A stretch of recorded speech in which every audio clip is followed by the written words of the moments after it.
Greetings, hello, and welcome everyone. Welcome to DevChatter. My name is Brendan. This channel is DevChatter.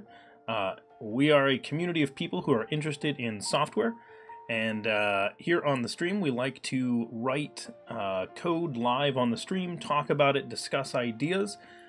Hello, greetings, hey Brave Cobra, hey Katrina. General idea of the stream, if you're new here, welcome. Hopefully you will find our community to be inviting and fun. We have a lot of nice people. You'll notice a lot of them chatting here. I will mention, if you feel like chatting with us and talking with us about your experiences coding, your ideas, your suggestions, things like that, feel free to talk over there in the chat.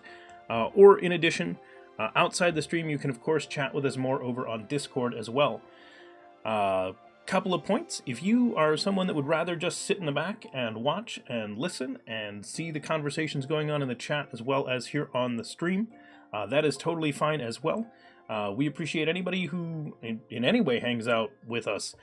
A couple of points on what we do here. So I mentioned we do live coding, and when we finish some code of some kind, most of the time we will put it out on our GitHub.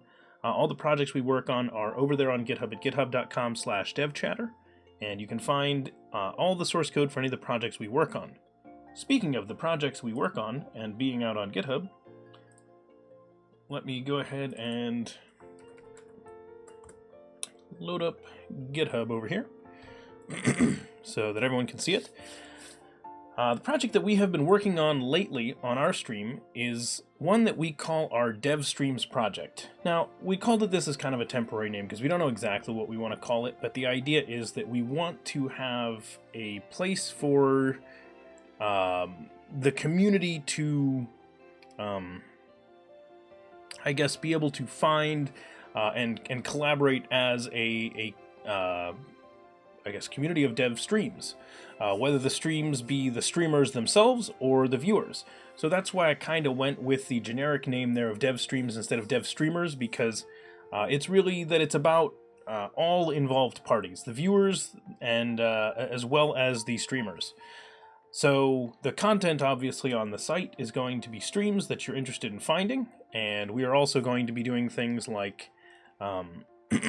trying to make it easier for you to find new streams, as well as plan out your existing streams if you are a streamer. So generally just building a community website. Now obviously we could just go and do some generic CMS or something like that, which would have value because we can show that kind of thing on stream, because as developers we are going to have to work with content management systems from time to time. But we felt like doing this one just as a custom website that we were just going to build in ASP.NET Core. Sounded like fun. Do a bit of JavaScript for some of the pieces. We're using Vue.js. We're using ASP.NET Core. Currently we're using C#, I think still 7. I don't think we've had to do any of the 7.x releases of C#. Other things about our code base that I could mention. If you are interested, we are an open source project, so we do welcome contributions. If you are interested in contributing in any way, whether that just be improving our documentation, updating our README, to as far as making changes to how we do things in our C#, JavaScript, HTML, CSS, anything like that. We take contributions of any type, whether it be bug fixes or new features. If you have ideas, we recommend that you talk with us about them first, just to improve the chances that they get included in the project. Good places for that are to either add issues in the issues section here on GitHub, or to, again, chat with us about it on Discord, and links are there as well as down below for anything I mention pretty much on the stream. Okay. So, first off, happy Tuesday, everyone. Hopefully, wherever you are in the world, it's been good, whether it's your morning, afternoon, evening, night, heck, even if it's Wednesday where you are. If so, welcome, and you're here at a very fun hour, it would seem. So, let's go ahead and take a look at some of our code. For anyone who was here in the last stream, you know that we were doing a conversion of our project from Entity Framework Core over to a micro ORM called Dapper. And Dapper is a lighter weight ORM. It does less stuff than you might be used to if you come from Entity Framework. It's not going to do the full, it's not going to essentially give you link access to your database. You want some things that are common tasks to be shortcuts with it, but generally speaking, it's just it's really just a mapper from your SQL to your objects, is really more of what it is. So at the end of the day, you're actually using a data connection with it. It's an interesting way of thinking about things, and I've used it before. It works really great for some projects. So if you are interested, Dapper is a useful tool. I recommend you take a look at it. We're mostly using it here because our other projects all use EF Core, and people would often be like, "Why are you using EF Core? Why?" And I would go, "Well, because it's a common one that everyone's going to use." And I figured, hey, you know what? On this project, let's just not use EF Core. So we started switching off of it, because I figure one project not on EF Core is a reasonable way of dealing with things.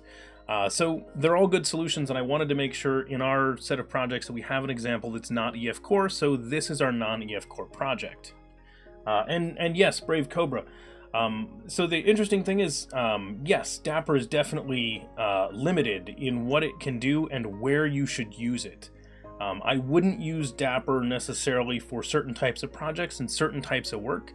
And I'm also not opposed to solutions having more than one type of data access.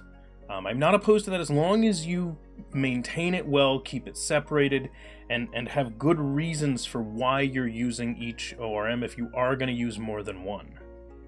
I have seen that work. Usually you're across lines, like maybe all of your regular pages, so all your CRUD operations, all that sort of thing, go through one ORM, and then maybe another one is faster for doing some high performance stuff. So for example, you might have some things that run slowly in EF Core, and you might pull Dapper just for those parts, as an example. Okay, so let's take a look at what we were working on. So I did a large commit. My last one was big. I did it outside of the stream just because essentially all I was going to be doing was basically going in and replacing every single thing of EF Core with a piece of Dapper. And I'm not super thrilled with where I got, because I just wanted to get through and just rip it all out at once. So there's two ways to do things. You can either, over a long period of time, slowly and methodically, in a very disciplined way, shift one piece at a time of your project over to a new paradigm. Whenever you're making these large shifts in your project, that's the way that you want to do it, especially if it's a big project. We're early on this. And so there's a cost to doing that slow style approach, in that things don't totally get better. And in fact, when you're doing one of those, you're sort of in a slightly worse position sometimes as you go through, because you're maintaining both ways of doing things for a while. So I did this through websites where we transitioned from web forms, for example, to MVC back in the day. And I can tell you that is totally a possible thing to do, but what you do is you take it a piece at a time, and you get that part working, and then you do the next part. So that's the idea every single time. This project is early enough that I said, you know what, let's just rip the Band-Aid, we'll pull the whole thing, switch the database piece, and we're now on to the last one. And this one's going to involve a little bit of discussion, and I'm hoping to chat with all of you about it.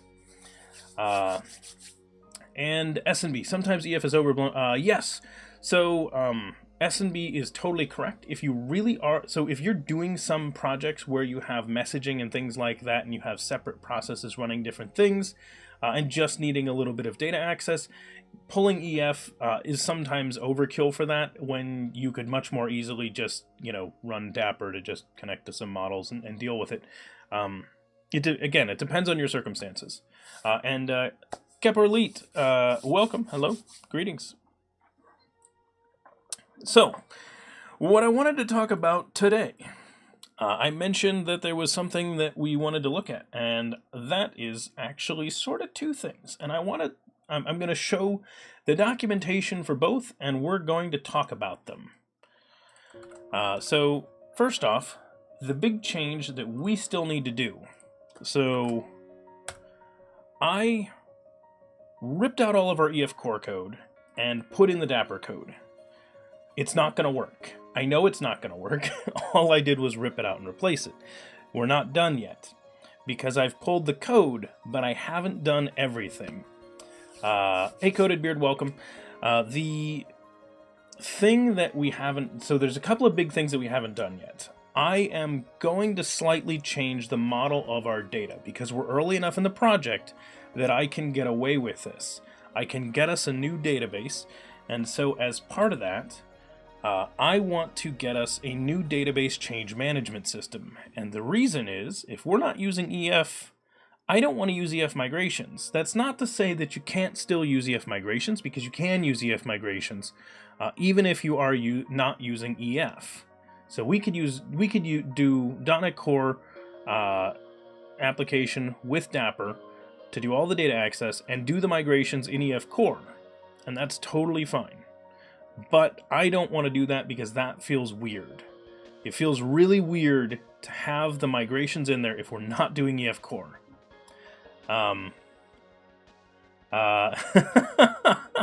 S&B, come on! Yeah, of course that's Leet.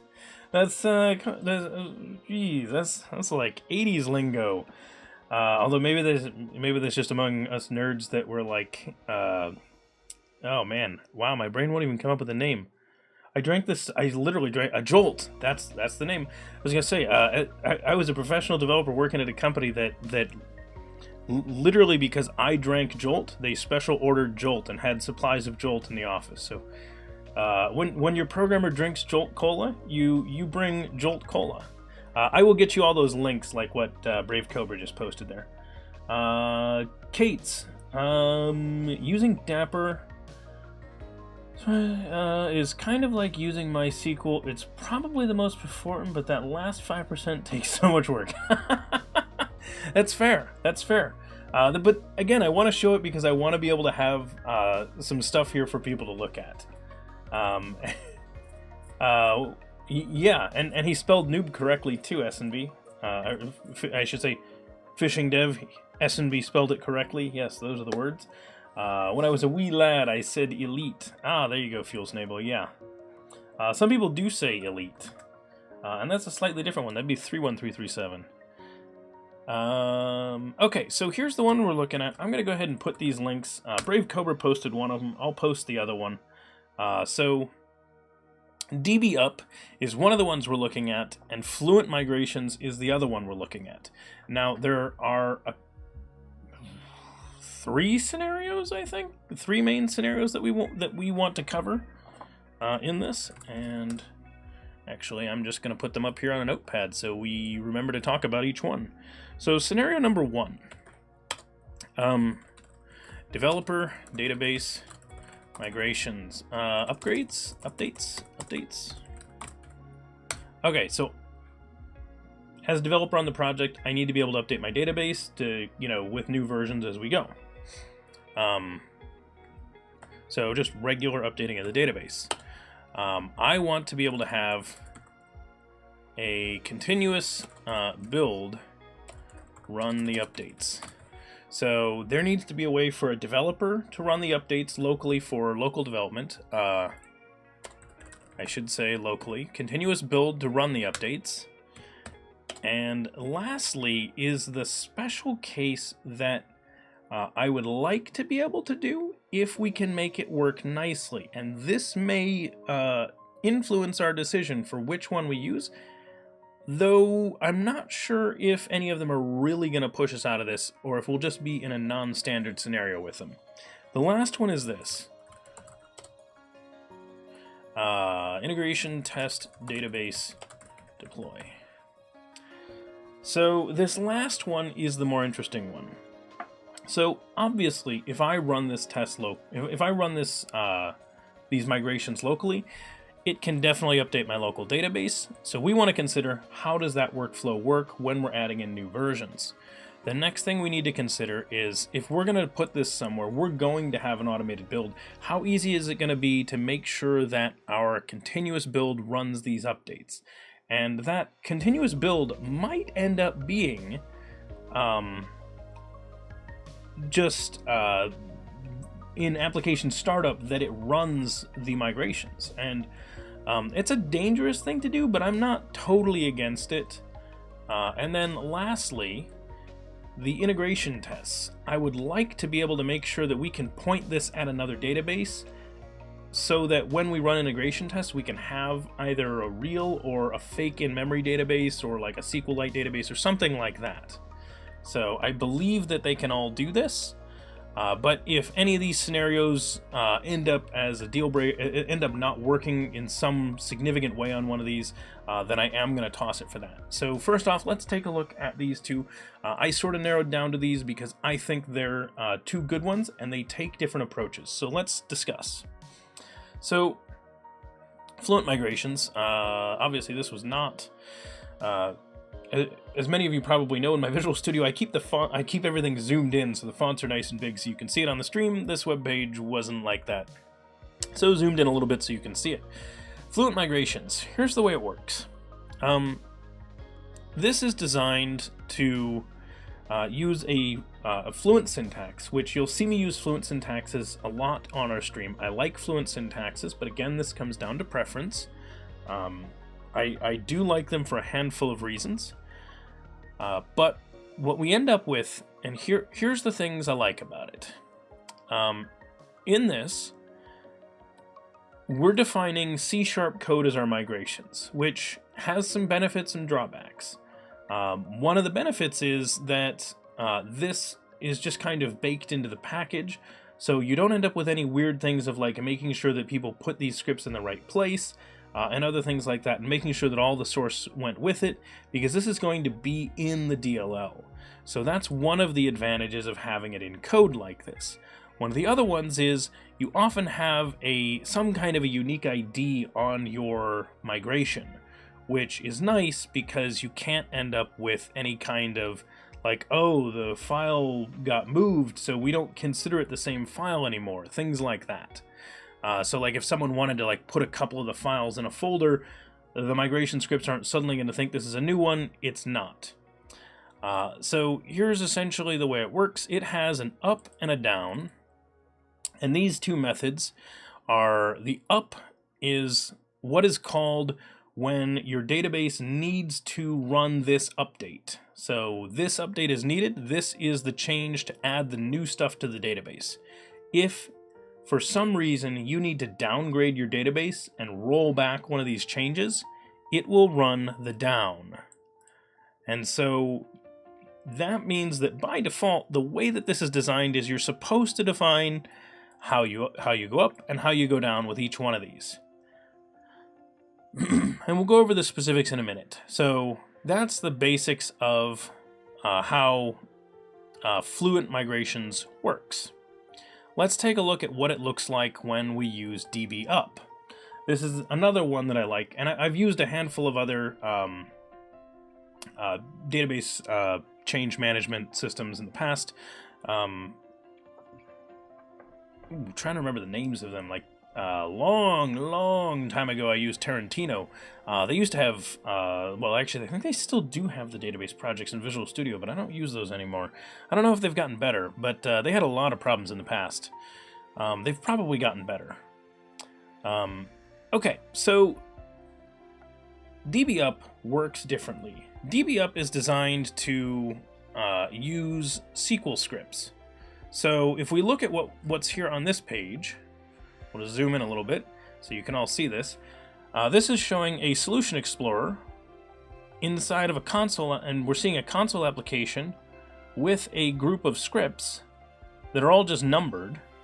So what that tells me is this is probably just running them in alphabetical order, which is fine. I've used plenty of database change management tools that run these.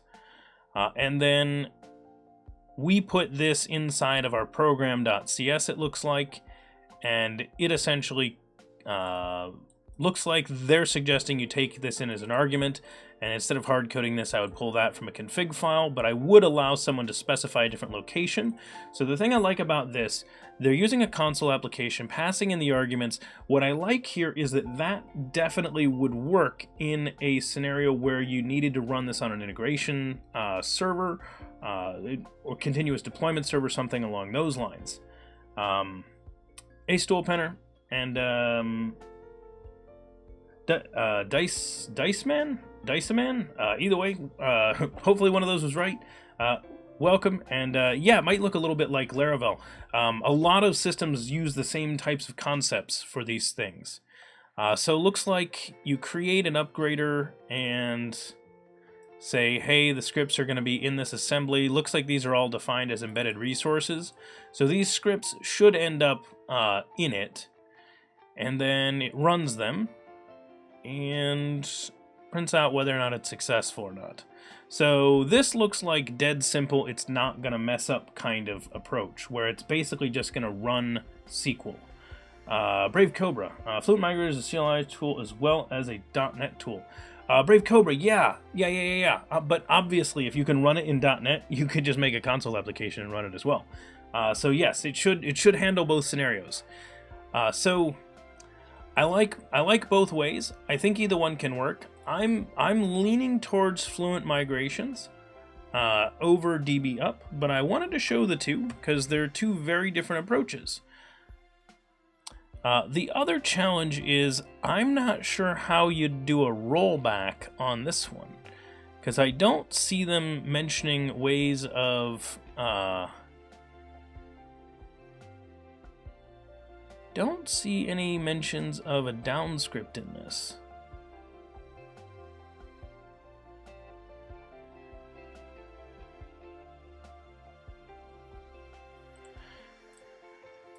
Not that you usually don't want to handle that scenario. If that comes up, it's usually bad, but just pointing it out.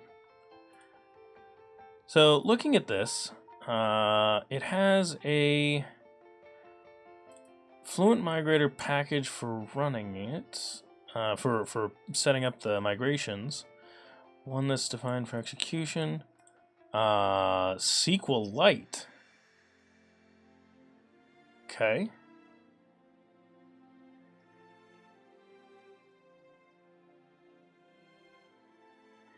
So, define the first one, running your first migration. We can run it as a console application.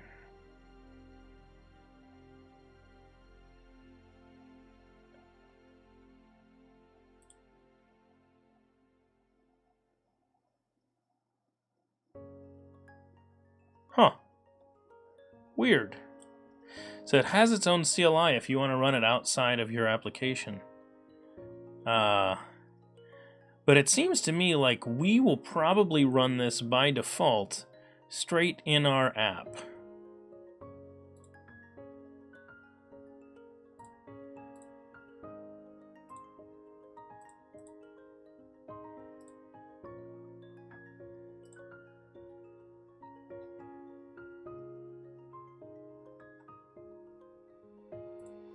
And I think that'll work.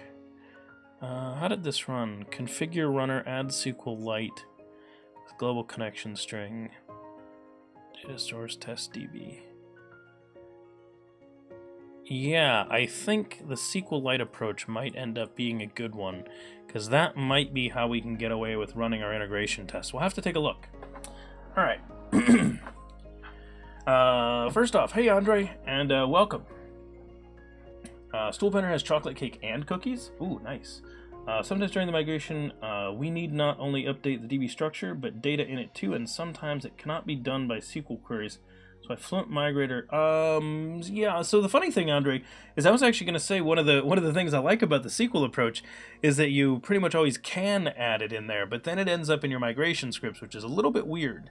But yeah, point definitely taken. You can't use the model objects inside your SQL queries.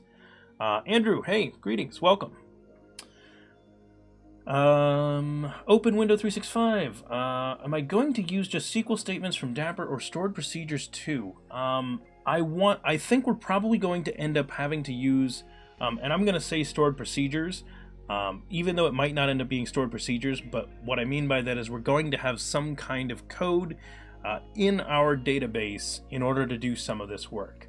I don't think that we're going to do just SQL statements through Dapper. Is there a reason you're bringing that up?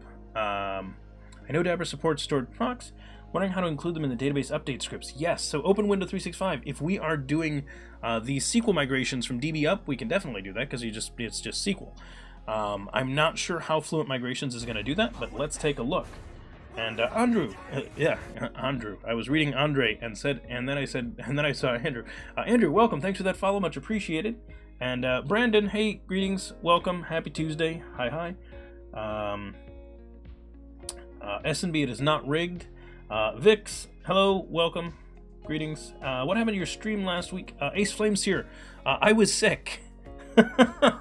So I was sick last week. I was not able to talk. I had a throat thing, so speaking was not, a possibility. And I even debated doing like a stream where my mic was muted. And I was kind of like, well, if my mic's muted, I'm probably going to turn off my webcam and just chat, and maybe put in just a message here that said, like, no mic, no webcam, sick, something like that. But I ended up not doing it. I was sleeping most of the time. Yeah, being sick isn't fun. W7T2A, welcome. Thanks for that follow, much appreciated. Text to speech. Yeah, Katrina, that was going to go well.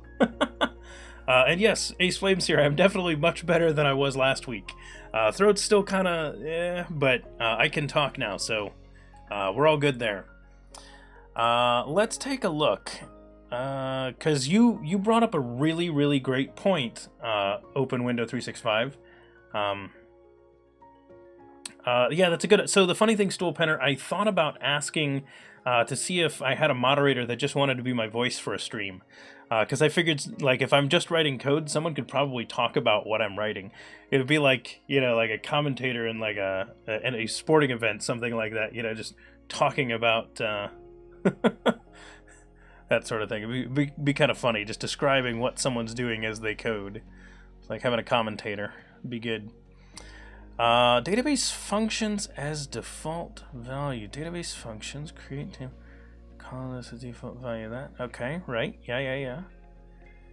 Oh, so looks like we can call some set of default functions. See. Clearly, we can have things like identity insert and define whether indexes are clustered or not. In a table row user. Wait, using raw SQL. Ooh.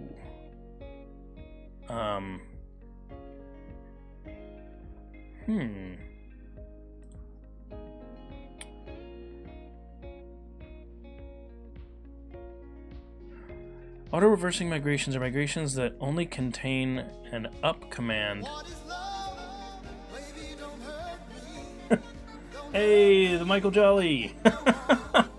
Thanks for that resub. A 2-month resub, and welcome. Hopefully you're having a good one. Hype.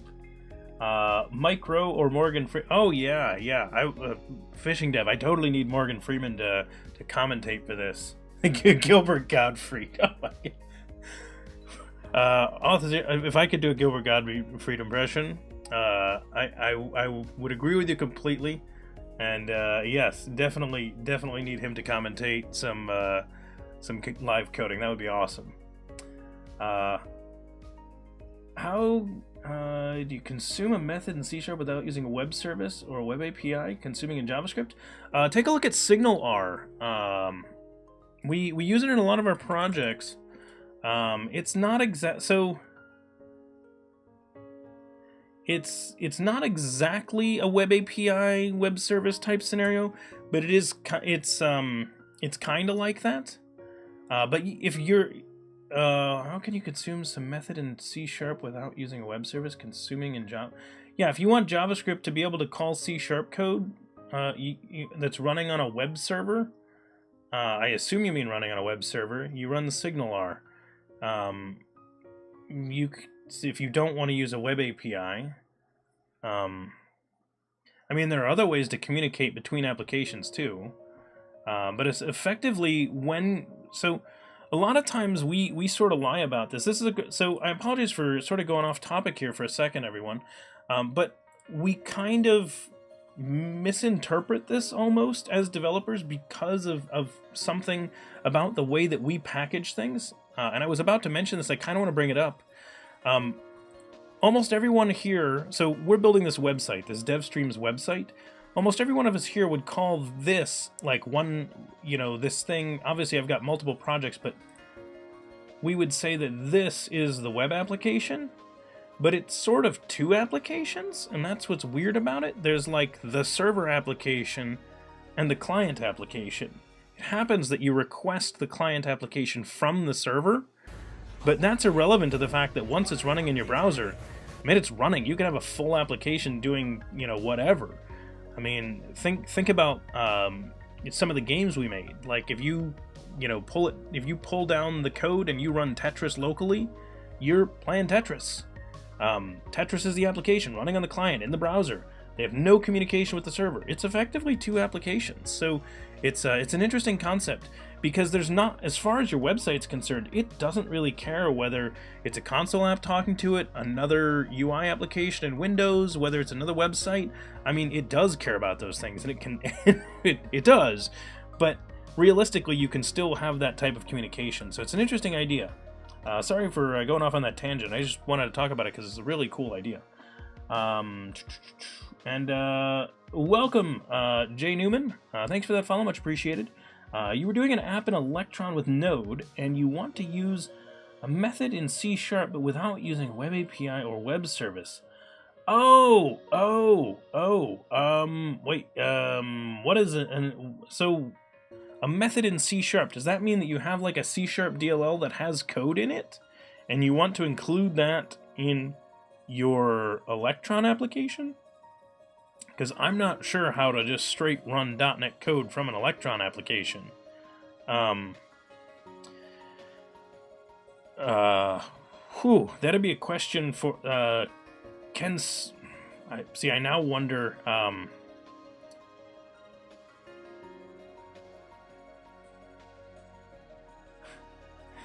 That is a much more complicated question that I think I'm going to jump into here. And yeah, so Brave Cobra, I was going to say that might be a redirect over to a Blazor thing. So you might want to look into that. But either way, I'd recommend tossing it over in our Discord. And Open Window 365, thank you very much. You have just joined the DevChatter crew, the Chattosauruses indeed. Thank you very much for that Twitch Prime sub. Please enjoy your emotes, and you should now have an egg. And in about 3 months, that egg is going to start hatching. Edge.js lets you run .NET code from Node. See, there you go. I was going to say there have got to be ways to be able to run that in there, because effectively you just need something that can run your IL, and so you're gonna laugh about this, Brave Cobra. Don't I need longer hair to headbang? Yeah, technically I do. I used to have hair that was down to about here, so came down below my shoulders. So I've had long hair before. It was weird. I can tell you when you chop off your hair, you hurt your neck because you move your head and you're like, whoa, there's nothing stopping my head from moving. Okay, so auto-reversing migrations are migrations that only contain an up, and the Fluent Migrator will figure out the down? Well, that's funny. What if it can't figure it out?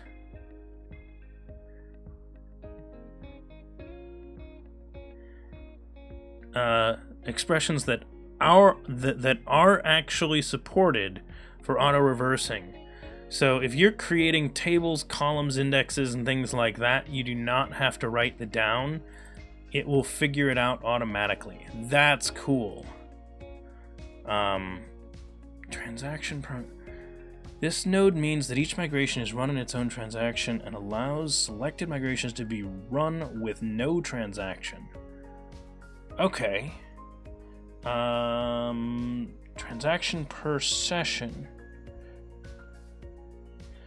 This means that if 2 or more migrations are run together during the same task, migrate up and down, then it occurs in the same, and if one fails,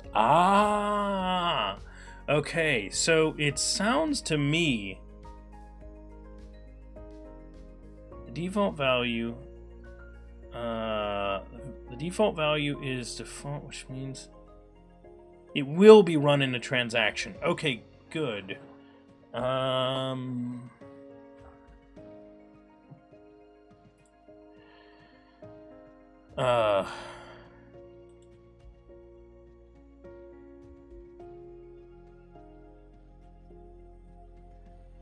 Got it. Okay, so quick thing. I just wanted to confirm that this is definitely what they're saying here. So essentially the idea is that if this needs to run a couple of migrations, if one of them fails, it should undo all of it. Should like run them all in a transaction all at once. So it'll back out essentially if one failed, which I think is the way we want to go. That way we don't end up with like half our migrations run, because it might be important that we get them all in there. So I like that that's their default, but I also can see a reason to make sure that one gets out there by being able to set the transaction behavior to not be in a transaction. Let's see. I'll never get to headbang. The Michael Jolly, why will you not get to headbang again? Because you don't have long hair? I'm guessing balding or something, maybe? I don't know. If so, you could technically always try the skullet. I don't know how bald. Using if database. Suppose you have a migration that executes a script to create a view. Okay, yeah. We're gonna do this kind of thing.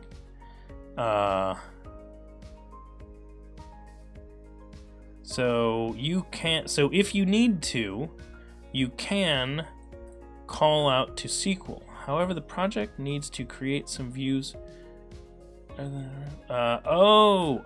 Okay. So in case you need to run one on a specific place or another one. So if you have scenario based, if your database is that type, okay. Filter migrations run based on tags. Oh, okay, that makes sense. So for example, we might have a tag for our integration database, for example. Or we might have some variances. So like if we do an approach where there is a special database that we use for integration tests, it looks like it can handle that. So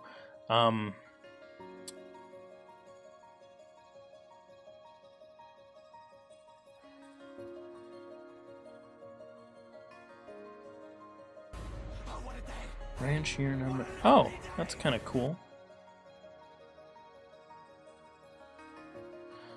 That's kind of neat that you can do custom things. I think I'm just going to use numbers. And we'll have to be a little bit careful with how we do that. Make sure that numbers are good, especially when people are merging. But I think this is going to work. All right, sold, guys. I think Fluent Migrator has passed every scenario that I wanted it to actually have for us, and it looks good. I like it. I think we're gonna go with this. So hooray, everyone! We're gonna go with this. Happy transaction time. If DB is pizza, then there must be Dino pizzas. I agree. And welcome, DBA Bob. Thanks for that follow, much appreciated. We do not need Chattosauruses in the database. They tend to eat things. That would be bad. Alright, quick start. So, Fluent Migrator is the name of the package that we need, and I am in a branch, but I'm going to branch off my branch, because that's what I do. This is Dapper with Fluent Migrator. And if you're wondering, why am I branching off of this when I'm already on a branch? The idea is that if we run into problems with Fluent Migrator, I don't want to have borked this and have to back out and undo them. Undoing changes is a pain. It's much easier just to branch. So when you're in Git, just branch again. it's super easy, because then you can back out more easily. You're less likely to get yourself into that nasty scenario again. Okay, so they want us to create a new console application that we can use as the runner. I don't really want to do that, so I'm not going to. And welcome someone, thanks for that follow, much appreciated. I think I want to put this in my web application, which again is a console application, has a program CS, so I'm probably going to kick it off in the startup. Yeah, I'm guessing Damavat15. Welcome, thanks for that follow, and I saw you'd been here for a little while, so welcome. Hopefully you're enjoying the stream. You broke your 2D physics car. I don't even know what that means, Fuel Snable. Browse. Let's look for Fluent Migrator. Which is fun, because now we're going to have Fluent Assertions and Fluent Migrator and all things Fluent. Latest stable. Yeah, we'll try latest stable for now and see what we end up with. Ooh, a cake Fluent Migrator. See? There you go. Someone's going to be thrilled by that.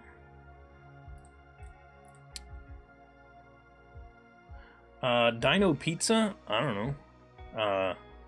Prehistoric, that's for sure.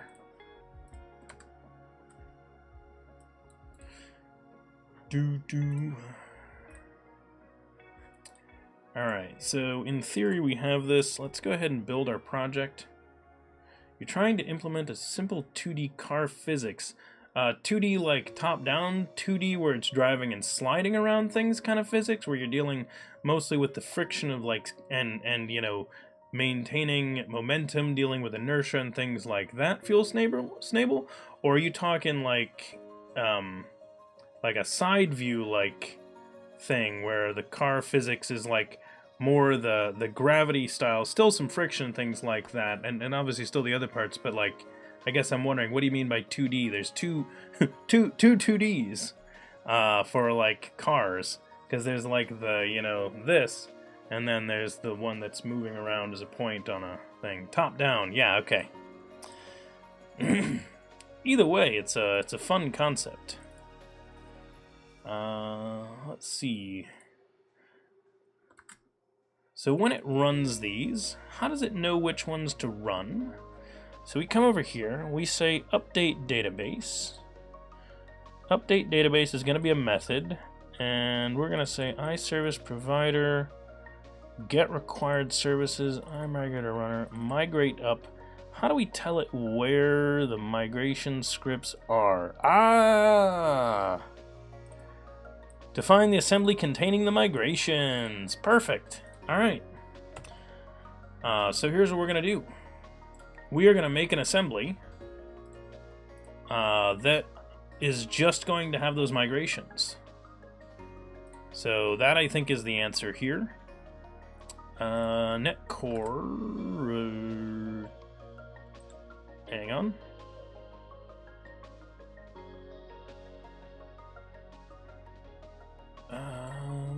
Where is... Yeah, the NuGet package.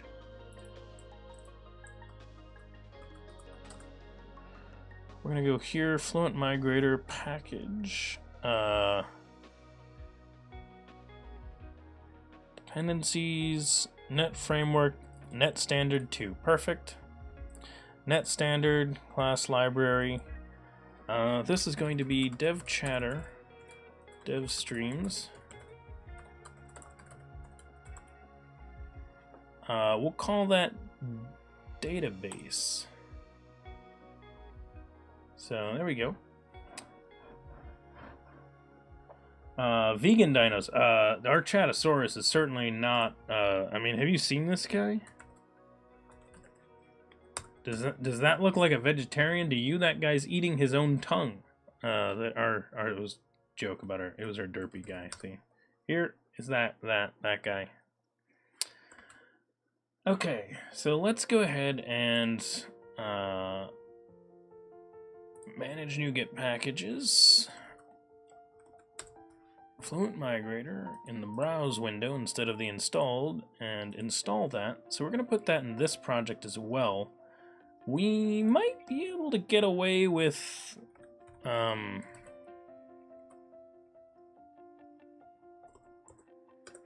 not sure if there's like a core project.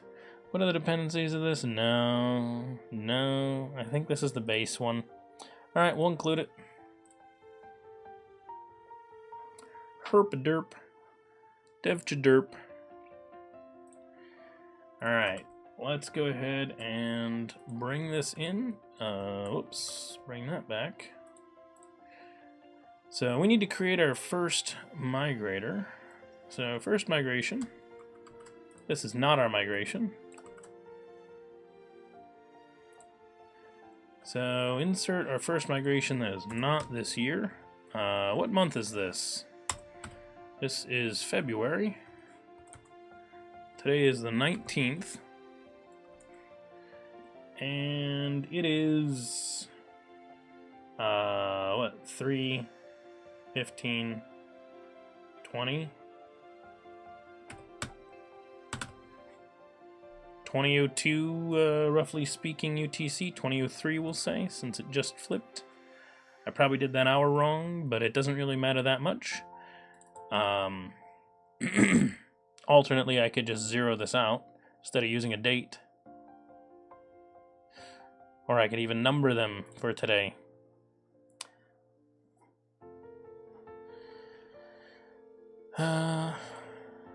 Tables we need to create. What stuff do we have? Let's take a look.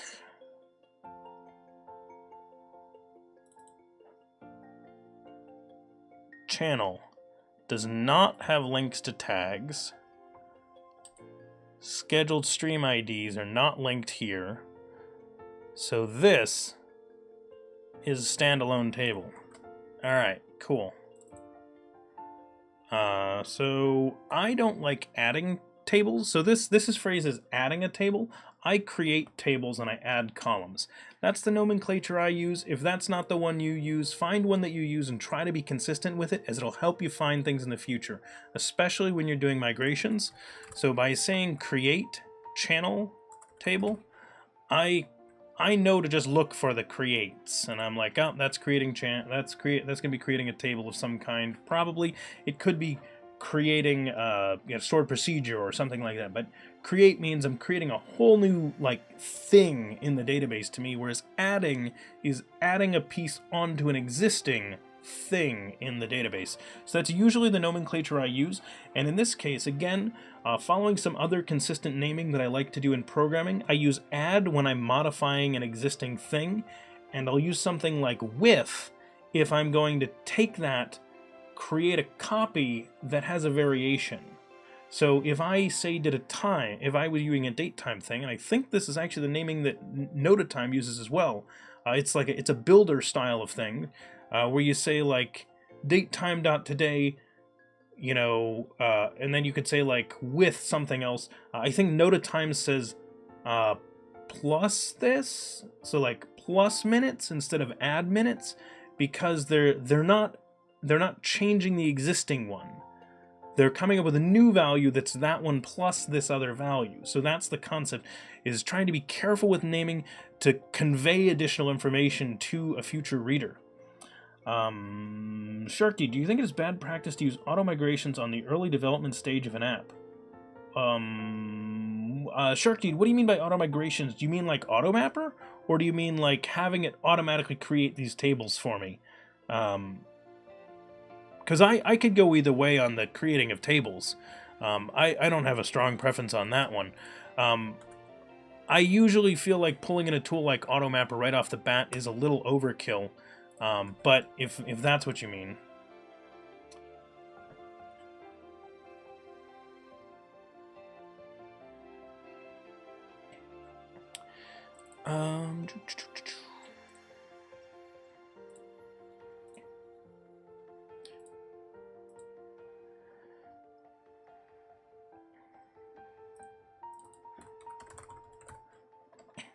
Channels with column ID as int64 primary key identity. Yep, that sounds good. which actually I like better than, so I'm technically using an int32 everywhere, but that's because C# is slightly happier with that for these sorts of things, which actually this should probably be an int32 primary key, just to match that so we don't get weird. We won't need it to be that large. Oh, yeah, no, Shark Deed, yeah, no. We use that in our other projects. You're talking about like adding a migration based on that. If you take a look at our here's our chat bot, just as an example. And actually, now that I think about it, if you take a look here, you'll see we do that concept. So these are auto-generated migration scripts created by EF Core. So we do that in our projects. Yes, I do think they're totally useful to do even at the beginning of a project. Yep, short answer. Wait, what? Lately, I prefer GUIDs as primary keys. Yeah, so Brave Cobra, the funny thing is we do use GUIDs for primary keys in some of our projects. I'm using ints here. There's good reasons and bad reasons to use each one. And keep in mind that if you use GUIDs, you need to make sure that you're using sequential GUIDs if you're going to use a clustered index. Feature creep, what would be a good way to limit Twitch IRC calls for your bot so it doesn't get banned for 8 hours? Yes, you do need to put limiters on there.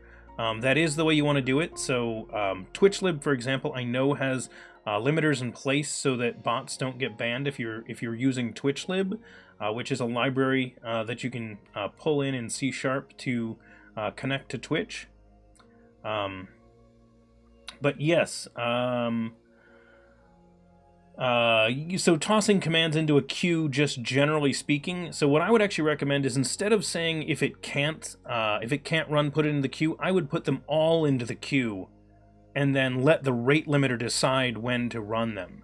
So that way you never hit that point and you're not making a decision. So treat all the messages you're sending the same and just put them all in the queue.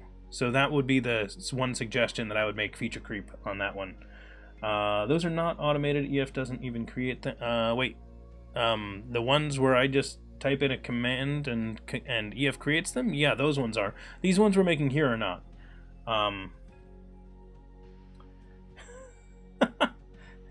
Okay, well, there you go, Brave Cobra. And Jakazu, welcome. Thanks for that follow, much appreciated. And if that is Jakazu or some other pronunciation, let me know and I will try to say it better next time.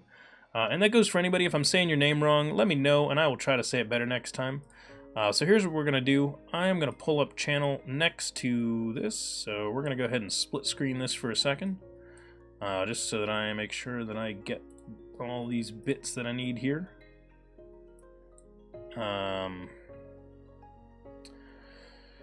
Oh, that is not fitting nicely.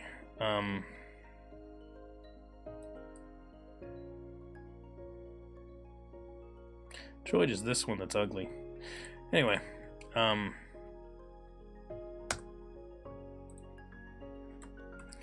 okay, so let's add some extra columns.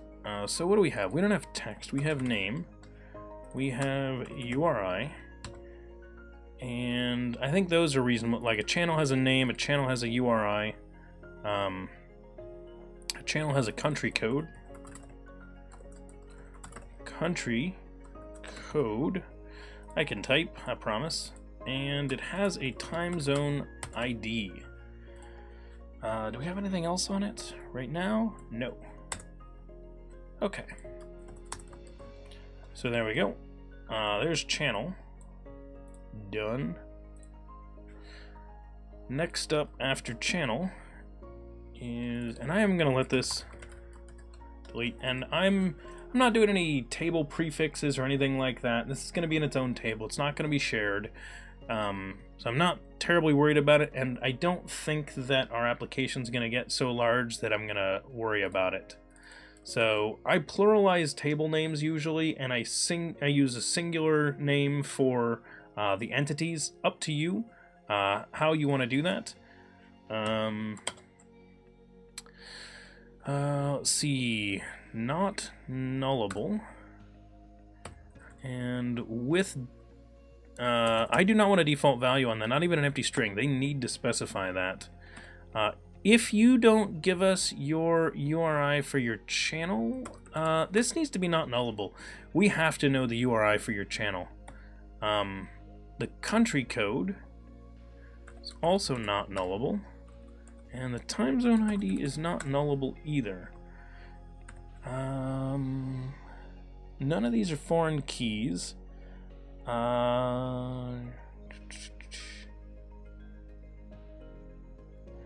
don't need a default value. Do we need uniqueness on one of these? Does URI need to be unique? So I feel like we need to be careful about how we format the URI, like making sure that we specify that. Name, I don't know if we can unique that. And I apologize, I haven't been reading chat because I'm trying to think this through. The reason I'm wondering is if I have the name DevChatter, but someone else were using DevChatter on Mixer, then I feel like they should be allowed to have the name. Because we haven't mentioned which platform it's on yet, which actually is a good point. I'm going to add that. We're going to add it right now. Well, no, because I don't know if I want it to be... I might foreign key that. So we'll leave it out for now. Hang on, let me check chat. I haven't been reading it. How about constraints on the columns? Example, name length. Ooh, good question, open window. I'm not sure whether or not we need to restrict those.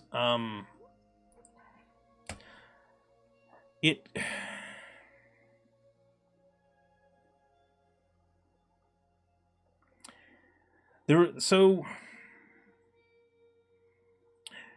right now I think it's going to make this as an nvarchar max. And if you don't know what an nvarchar max is, essentially what that means is it's going to be able to use any Unicode character, and it's going to...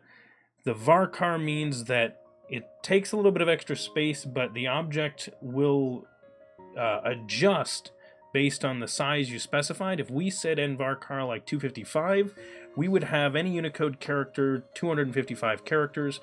And by saying max, essentially what we're doing is we're telling it, hey, if you exceed that character limit on this, go ahead and just let that happen and just store the values in a separate place. It kind of sucks if you do that, performance-wise, but you allow it. I think I probably should have a restriction on name and URI, so that's a good question. How do I limit those in Fluent Migrations? I think you're right. I think we do want to do that.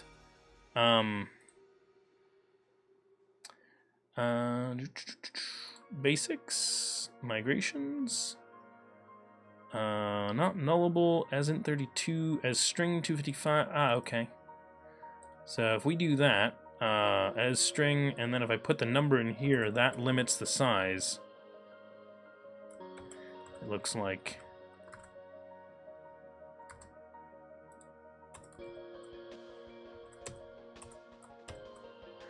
As string size, oh, yep, size collation name. So we have a couple of variants that we can actually use.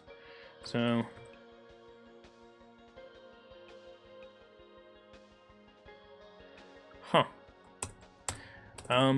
so we'll set the limit on that one to be 255. And URI, same thing. The country code. Are all of our country codes going to be the 2-letter ones? That's the question. Hey, Mobabo, welcome, greetings. So if you limit it in your migration and then use Fluent Migrator to do the view, will the HTML have max 255 in it? Katrina, I don't believe so. No, we would need to put the same restriction in our other objects.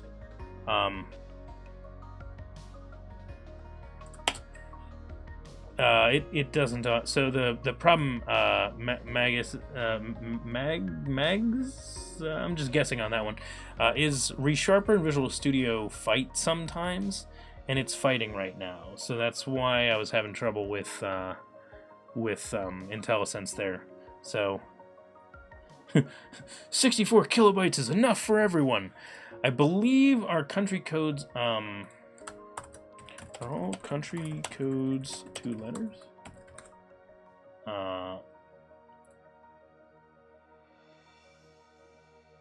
That's the question. Does everyone have a 2-letter code?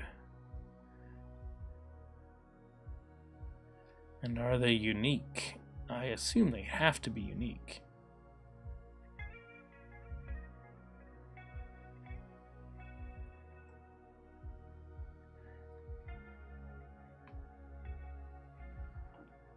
Let's allow 3 letters in here, despite the fact that we want these to all be 3-letter codes, so there's no reason to exceed 2. Try the ISO 3 standard for those instead of the 2-letter code. Yeah. 26. Thanks, Mobabo. What if we conquer space and we need more country codes? Then we'll increase the size of the column, clearly. And then time zone ID, again, I don't believe those will exceed 255. Since I'm fairly certain it's going to varchar these instead of, like, this is going to be, instead of being like an ncar, it's going to be an nvarchar. I'm going to leave it as 255 and hope that that's enough.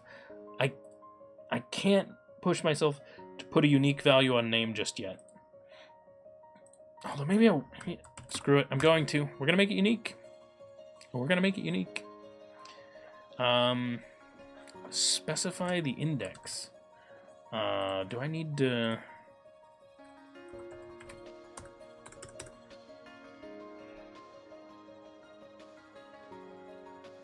Do I need to actually define the index?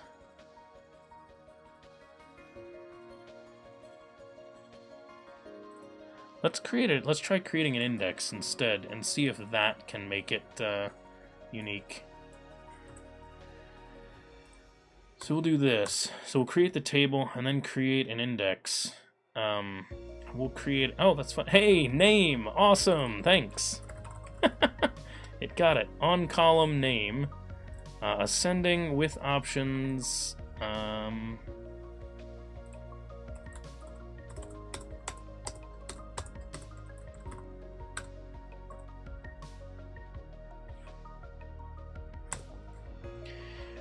Okay, create index.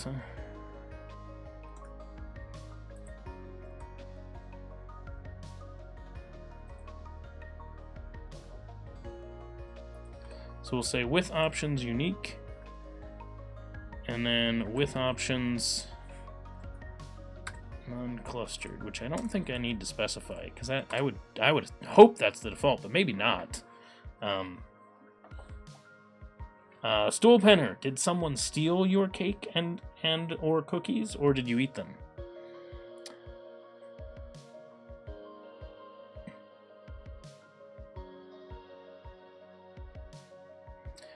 Okay, so I think that's gonna work. This is not gonna be called IX name. This is gonna be channel's name, right? That makes way more sense. Is this the naming convention that's used by default? Indexes. Actually, does channels have a unique index right now? I don't think it does.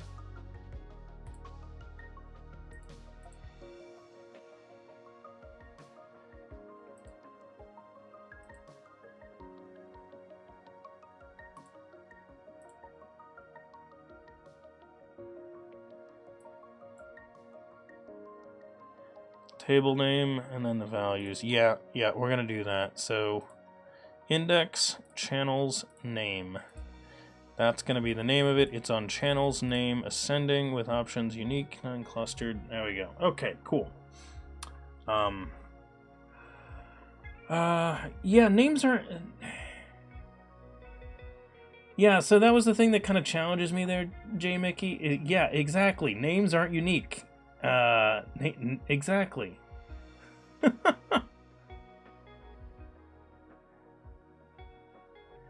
I'm guessing FluentMigrator doesn't have a tool to create these classes for an existing database. Open window, it might. It might. I didn't look for it because we don't have 800 tables.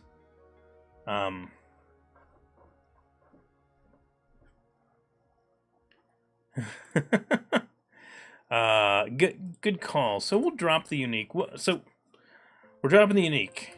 Channel name will not be unique anymore. We may end up making it unique sort of later, in that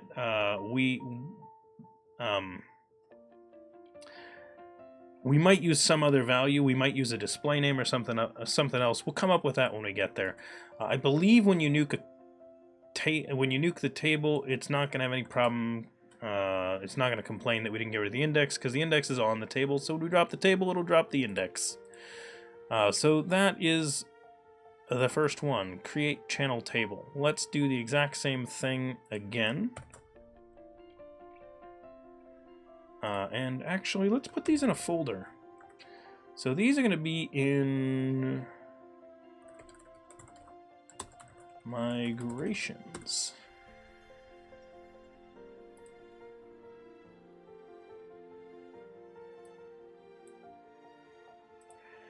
Now the question is, do I want these migrations to have something on their name to help you identify the order of them?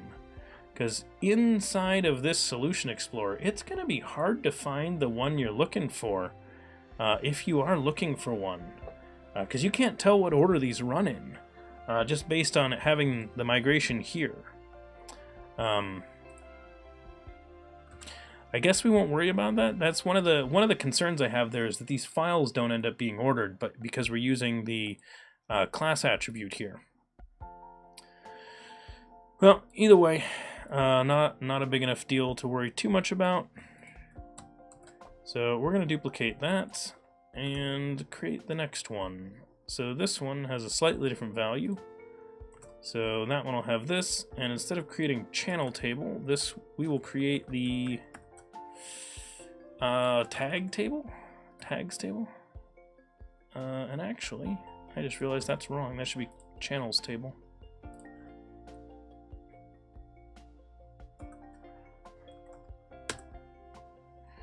So we're going to move that to that one. And then this one, we're going to fix the name. Oops. This one, we're going to fix the name. So file name is fixed. This one's create tags. So this is going to be tags. And down is going to be drop tags. Tags is the name of the table we're doing. This, I do think we want these to be unique. Tag names should definitely be unique. Let's open up a tag. What's on it? Name, description. Cool. Name is 255 characters enough for a description? There's our question. Which is a big question. I would like these to be easier searchable, so I'm going to say let's restrict them to 255 and see how far that gets us. Our index is not channel's name. I started messing with the wrong one. I'm waiting for someone to derp me in the chat there.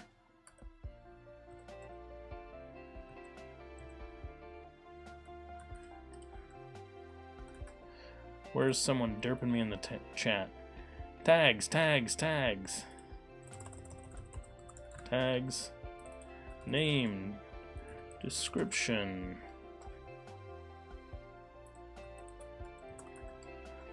There we go. Name ascending, unique, non-clustered, channel, ID, name, URI, country code, time zone ID. Let's commit these changes. Create tags table, tags, ID, name, description, tags, name, ascending, unique, non-clustered, tags, and those values. Great. Build, and we're going to commit this. Welcome, VVNap. Thanks for that follow, much appreciated. How long is 2 tweets? 280 characters, so we don't quite fit 2 tweets. Oh, actually, that's a good point. 1 tweet is now 280, so yeah, we're basically talking about a tweet right now. Which, if you can't fit the description of your tag into a tweet, then I think your tag's got a problem. I think 255 is going to be good enough. So this has the new project edition, adding a reference to Fluent Migrator that we're not using yet, so I'm not going to commit that one. Not yet, at least. A net standard project with Fluent Migrator and 2 migrations.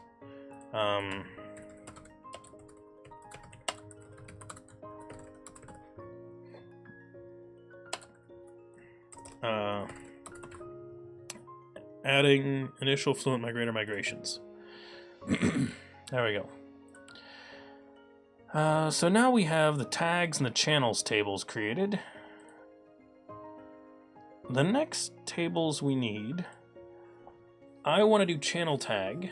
So we decided that we wanted to do the channel tag approach, and do it this way, and do the actual foreign key reference as opposed to, say, having a unique identifier and having like a stringed list or something like that on the channel itself. We decided to go this route. We'll see how it goes, but that's what we did. So let's create the channel tag.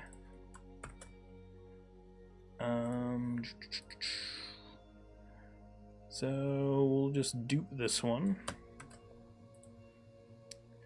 And we're going to call it create channel tags table. And its number is 8.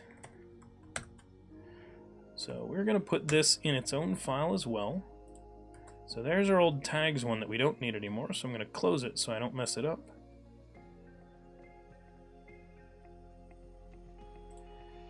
And we called it channel tag here.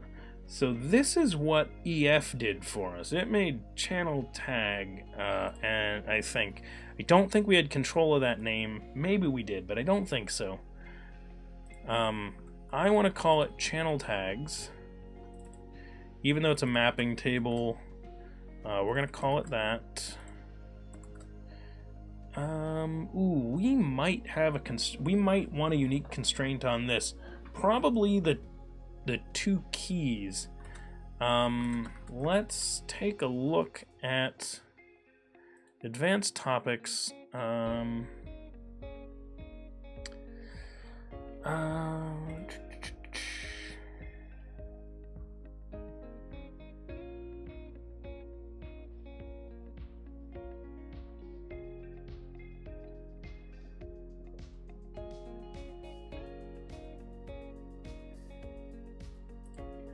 Migrations. I don't see an example of this.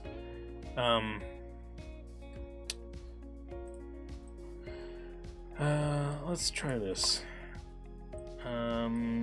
Fluent Migrator. Fluent Migrator.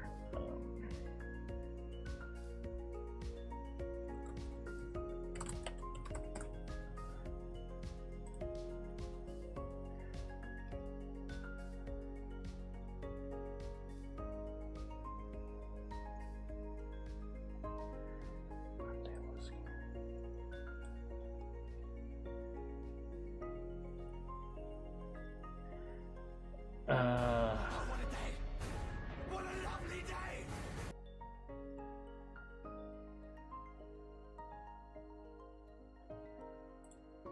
Thanks, whoever followed. Much appreciated. Just trying to figure this one out. Create primary key. Key channel tags.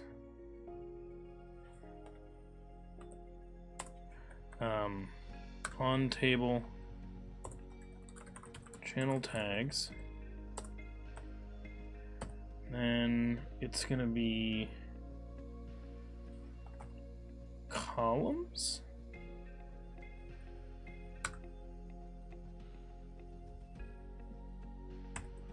So it's going to be channel ID tag ID.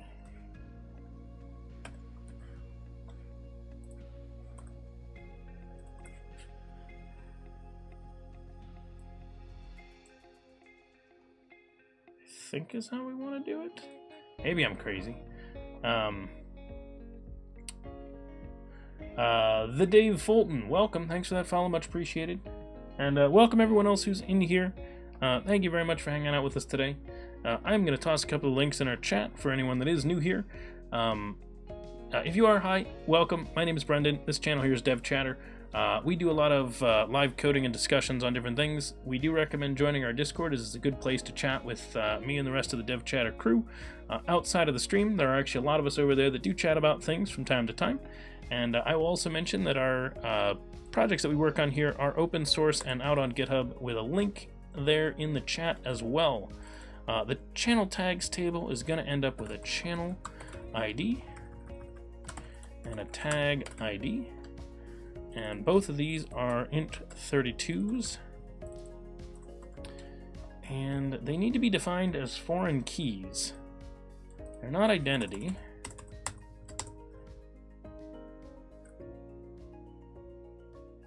So define it as a foreign key. Primary table name is channels. And the primary column name, so that's going to be what it's what it is there. That's going to be the ID of that one. This one is also a foreign key, and it's going to be on tags with ID. And I want to specify the foreign key name, actually, because I like doing that. I like having control over that. Having it in here. So this is going to be foreign key channel channel tags channels. This one is going to be foreign key channel tags tags.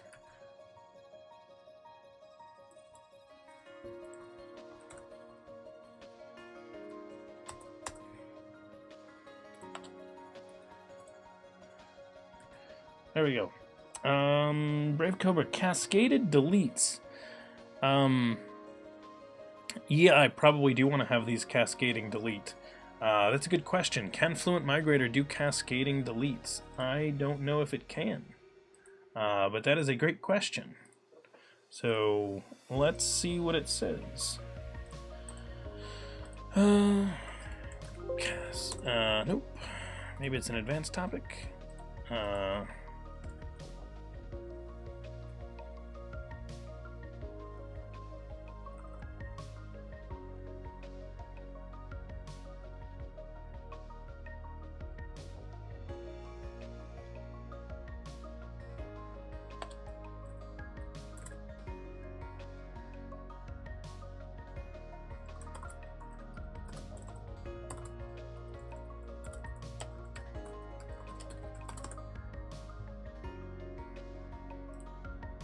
Yep, there we go.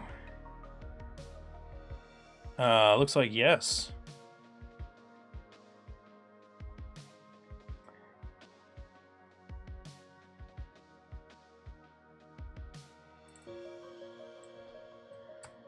Let's take a look at this, because we want it is true, we want this to be able to be nuked. So that's interesting. They do it, and they're doing it this way. So, well, sure, let's do this. So we'll say tags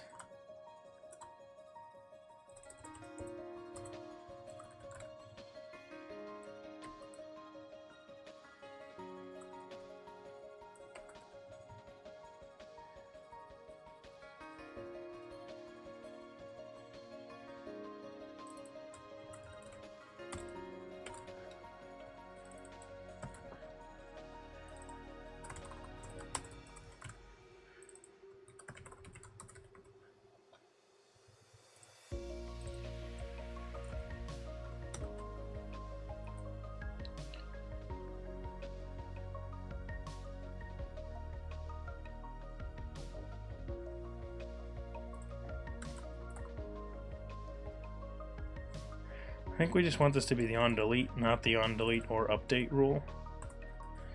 So we're going to say on-delete cascade.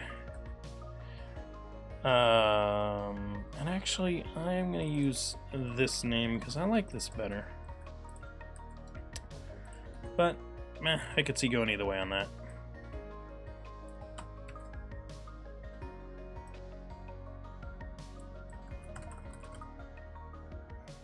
Channel tag channels, channels, ID, channel tag, channel, channel ID.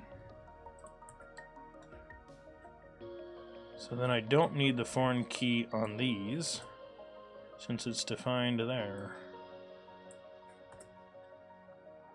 So create a table, add the primary key, and foreign key onto it, and then that should be enough. Changle tag. Wait, what? From table, missing. Oh, yes.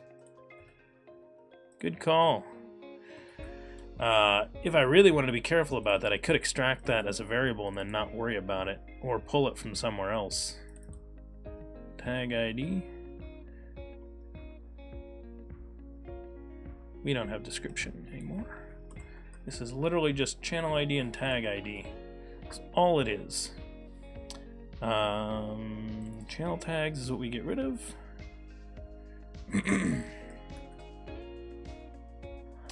Mobabo.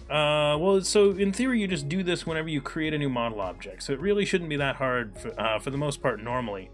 It's basically just thinking about these things. So when we did our migrations in EF migrations, I was always looking at the tables to see whether or not it was making it like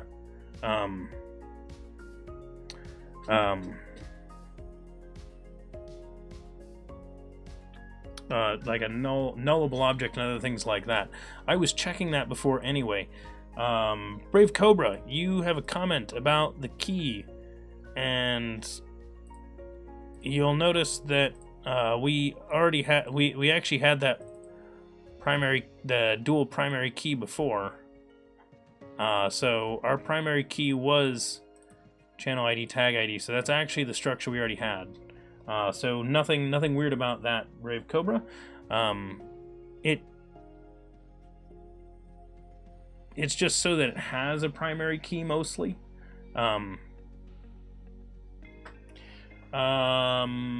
Harlequin, I can set up the cascading behavior in the table definitions.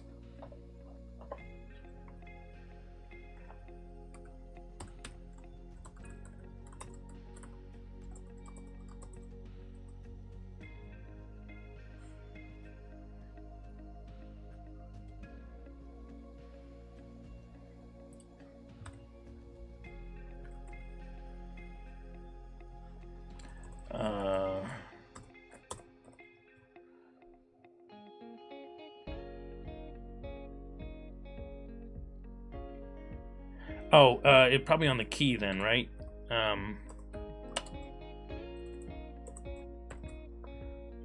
Key and then that, and then yeah, on delete. Yeah, so I can put the key just on there like I was before. Effectively then doing this. If this was the channel one, then that's the channel one. Doing it like this, and then saying channels, and then saying ID, and then saying on delete cascade, and writing it this way. So that's what Harlequin. Yeah, so I can do it like this, and then the foreign keys are just part of the table then, which does work. I think if I were going to write it that way, I'd want to like format it this way. I'm going to back this up because I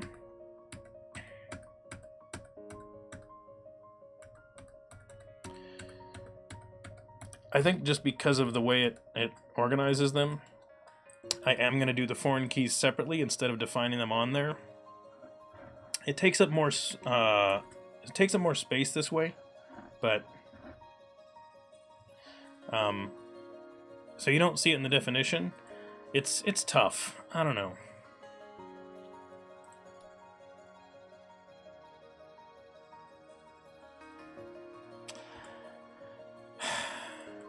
What do you all think? Do you like the inline foreign key definition on there, or do you like it separated out and creating the keys separately?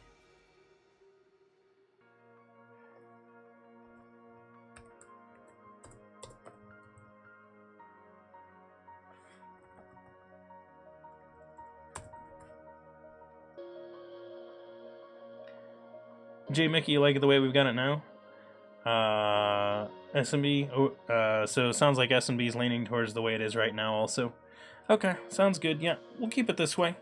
I was going to say, there's definitely reason to go either direction on that. I think a lot of that comes down to preference, whether you like seeing the consistency of everything being defined together, so you don't miss that that these are foreign keys, which on a table this simple, it's probably overkill anyway, but who knows? Either way, it's a very good point.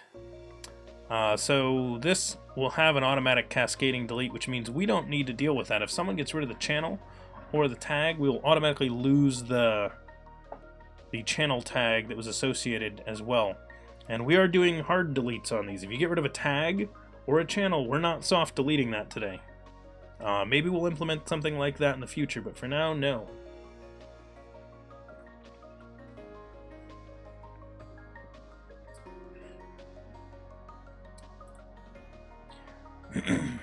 Channels table, channel tags table, tags table. Next up. What's next?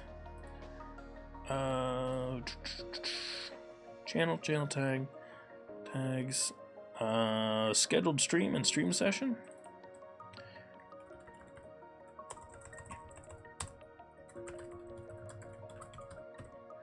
Scheduled streams.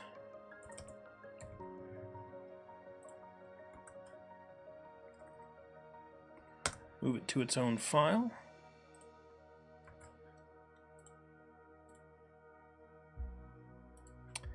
Scheduled streams.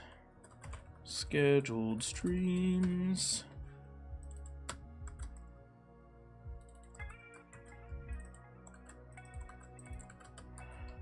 Okay. What's on scheduled streams, I wonder? Columns, ID, primary key. ID int32, primary key,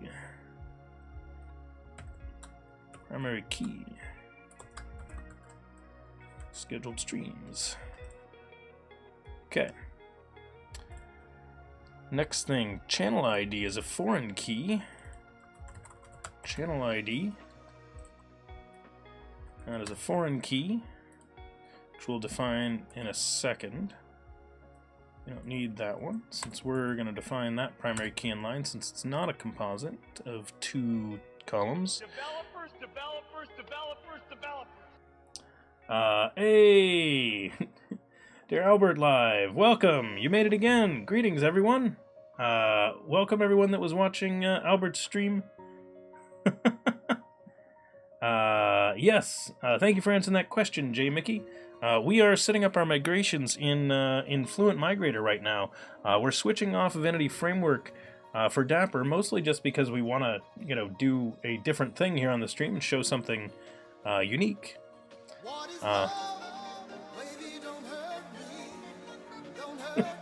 BG Ricky, welcome.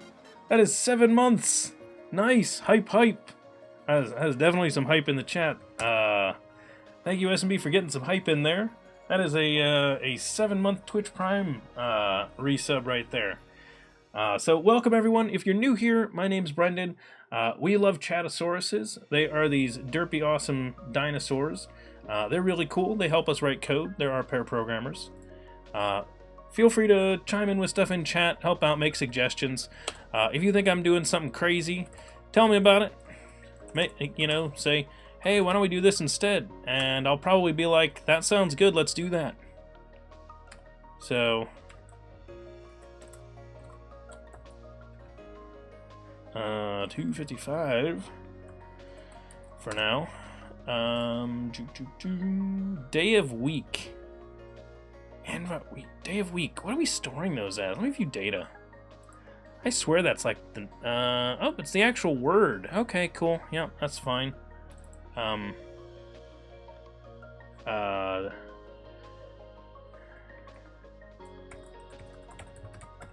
It's got to be the longest one, right? Yeah. A Varchar 255? I don't know.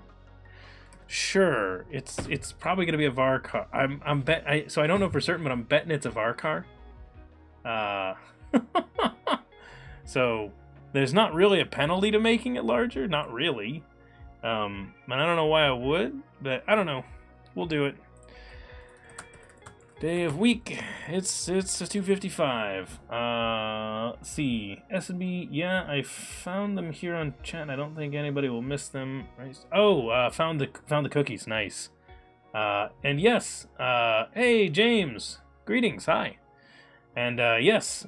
For anyone that didn't know, one of our moderators and loyal viewers, S&B, who we love here on the chat, did his first stream yesterday, I think, which is really awesome.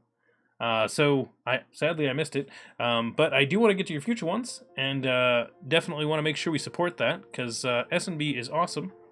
So hype S&B. Although that's not S&B's channel. S&B, do a shout out to your channel, because you can type it in.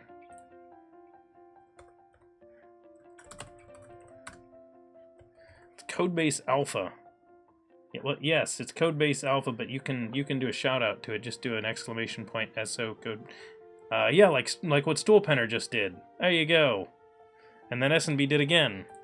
We can totally shout out it twice. Shout it out twice. Maybe we should shout it out 3 times. So we need local start time and local end time. So local start time. This is going to be int 64, and local end time is int 64, because that's just how we stored them in the database. And I don't know if we're going to keep it that way, but for now, that's what they'll be.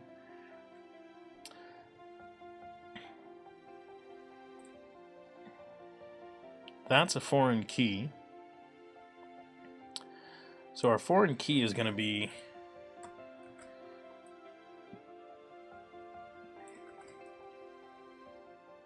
that, and channels ID, channel ID, channel ID.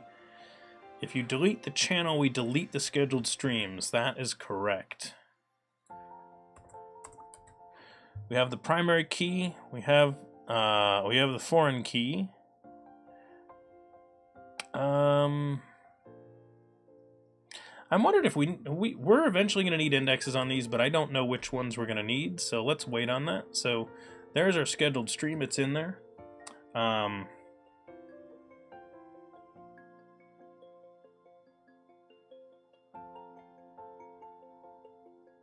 Codebase Appleha.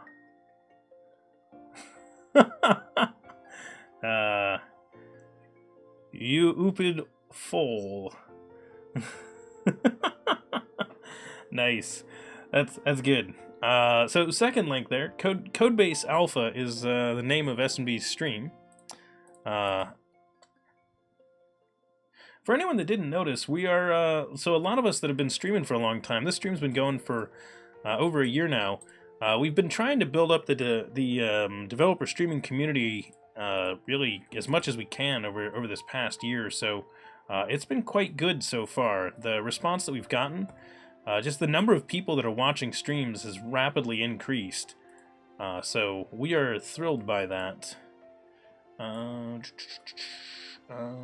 Channel tags migration script. Let's put that one in separately.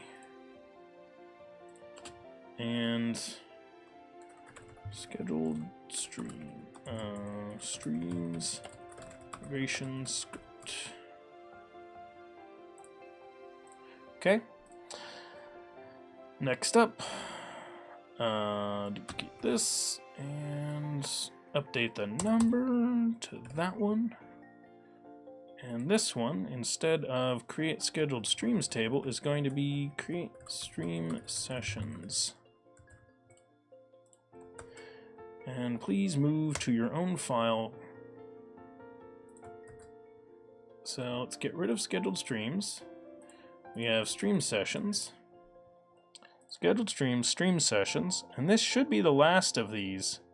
Then we'll be done with them. Stream sessions. These names are a little tough. These are the names we came up with for a complicated concept.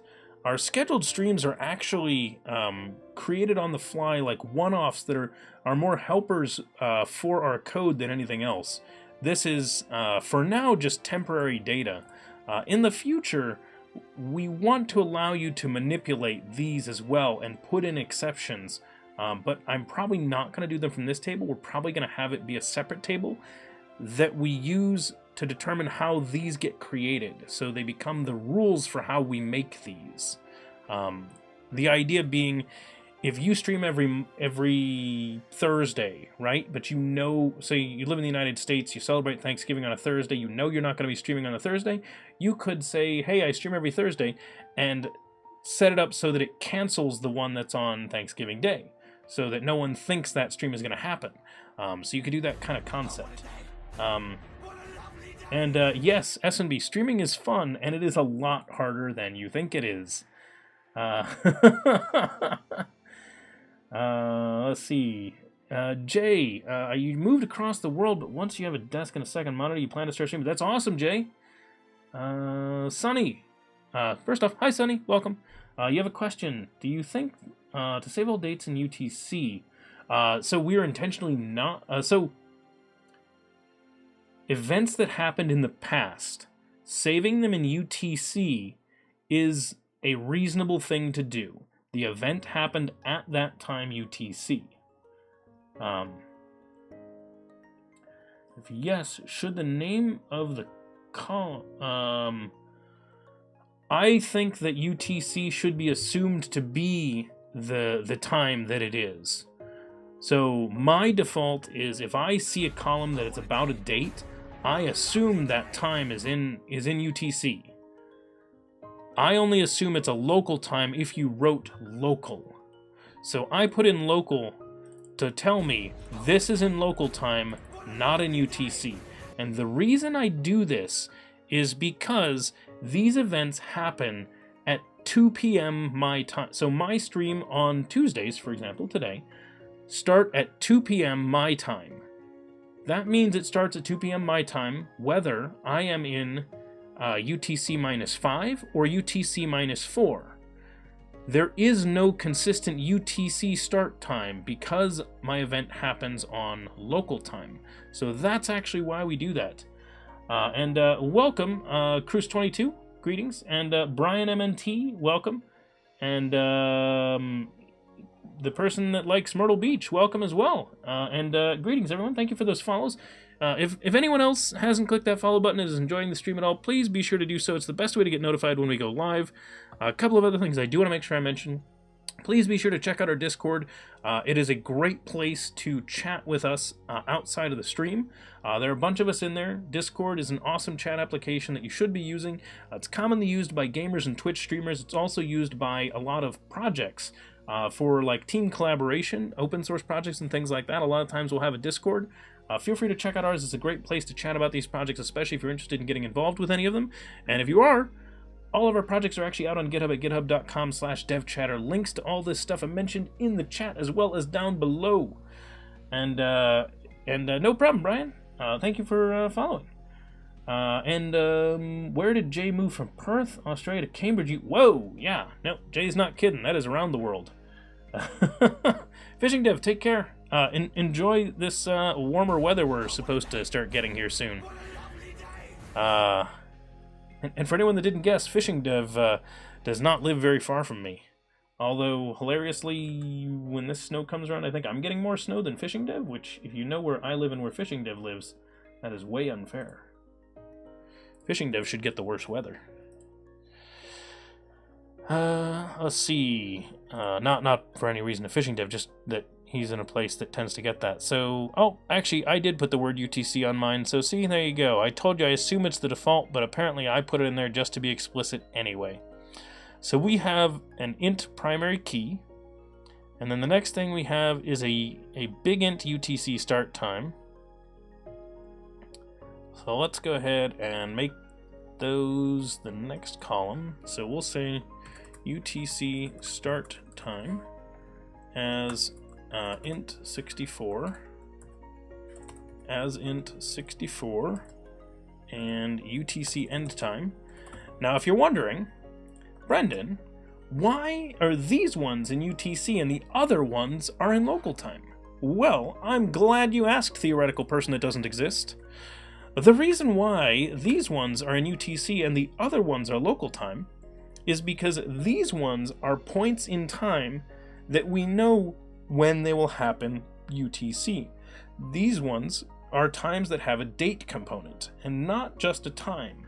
So remember, I said that I stream at 2 p.m. 2 p.m. local time. However, that means I started today around, roughly speaking, at 1900 UTC, and that is when my stream starts. Not for Benny, I will explain that one in a second as well. The other piece on this is, and I could actually store them as date times. Excuse me, and which I may do. We'll talk about that. This is just how it's stored today. The other thing of note about this is that I'm going to stream probably again in a few months. So let's say a stream that's going to be on, I don't know, July 16th. That's a Tuesday also. So in July 16th, I will not be at UTC -5 anymore. I will be at UTC -4, which means that instead of my stream starting at 1900 UTC, I'm going to start my stream at 1800 UTC that day, which means the stream session for July 16th is going to have a UTC start time of 1800. And because we've chosen the day, we know the time. Now, if countries change things, and my country, say, decided to change how they observe daylight savings times, maybe they decide, you know what, we're not going to do daylight savings time, we're going to stay on standard time all year round, this stream session would be wrong, and what would happen is we would get a new time zone database, and just to discuss how that would work on our end, notice that I have a TZDB version ID. What I'm going to do, and I will thank everybody for those follows here in a second. I am going to have TZDB version. Is that what I called it? TZDB version? TZDB version. That was DB version. We did it like that. And it's version ID as string 255. Okay. So when my country changes that, what is going to happen is a new version of this time zone database is going to be updated. We're then going to download it, and we're going to identify the fact that this time zone data has changed, and we will update these stream sessions accordingly, creating new ones. So we're going to basically say, this session was created with the old version, we need to get rid of it and add the new one, essentially saying we can get rid of any data that was created with the old way of doing time zones. So we sort of have to build that in because we're predicting these for the future. So that's the idea. Jay Mickey, first off, welcome. Thanks for following. I thought you were already following, but glad you did hit that button. And Frackberg, welcome. Thanks for that follow as well. Much appreciated. And Sonny, hey, see, you enjoyed the stream enough to follow. Much appreciated. And if anyone else is enjoying it, feel free. So not for Benny. You asked a question of why are we storing our date times as integers? The reason is, so we are using NotaTime rather than using the standard system date time inside of our .NET C# code. NotaTime is a library that is maintained by I'll say the developer community at large, but its primary developer is John Skeet, and there was not a direct conversion from a NotaTime instant value directly into the date time values stored by the database. Since there was not a default conversion, we said, well, what's a thing that we could store as part of that just to get that into our database? So we said, well, the ticks on the instant are a valid way of inserting and pulling that data out that is unique and will always come back the same. So that's what we stored in our database. So we essentially said convert a NotaTime date into a number. And that number is just essentially the amount of time that has passed since a starting point. So that's all it is. Means when you're looking at the database, you can't read a time, which is something I'm not a big fan of, which is why now that we're using Dapper, I'm probably going to write a conversion to just switch our NotaTime values into a SQL date time, maybe a date time 2, something like that, to store the value. So we will probably switch that. For now, we're going to use the int64 just because that's what we have been doing. Stram, hello. Can we compile and run C files? Stram, I mean, I'm not planning on compiling and running C files, but yes, you can compile and run C files in Visual. You can compile, well, C++. I don't know if there's a, yeah. So you should be able to use the Visual C++ compiler to compile a C file, but I mean, it's being compiled by a C++. So short answer, in Visual Studio, yes, you can. So if you wanna do like C and C++ in Visual Studio, yes. Can you create column tables in SQL Server these days? I'm not sure what you mean, Fuel Snable. No problem, not for Benny. And J Mickey and Fuel Snable, thanks for chiming in with that stuff. Oops. Whoa, hey, Nightbot. I'm sorry, J Mickey. I will repost your link. So our bot doesn't allow you to post links, but it's supposed to allow the visualstudio.microsoft.com links through. I don't know why it didn't see that one. I'm pretty sure that's a whitelisted URL. There are a bunch of Microsoft URLs that are whitelisted, so you can link to Microsoft documentation and things like that, and other documentation sites that we think are always going to be valid things. So stream sessions, so those are our values. So stream sessions, we do want, so this does not have it yet, but we want it to have a channel ID. It did not have it in our previous version. We're going to add it. It's very important that this have channel ID for convenience. As int32. So channel ID channels, stream session channels run. If you delete the channel, delete the stream sessions. Yes, that's correct. In addition, does this need to have a link to the session it's associated with? Yes, it does. So we need a foreign key to the scheduled stream ID as well.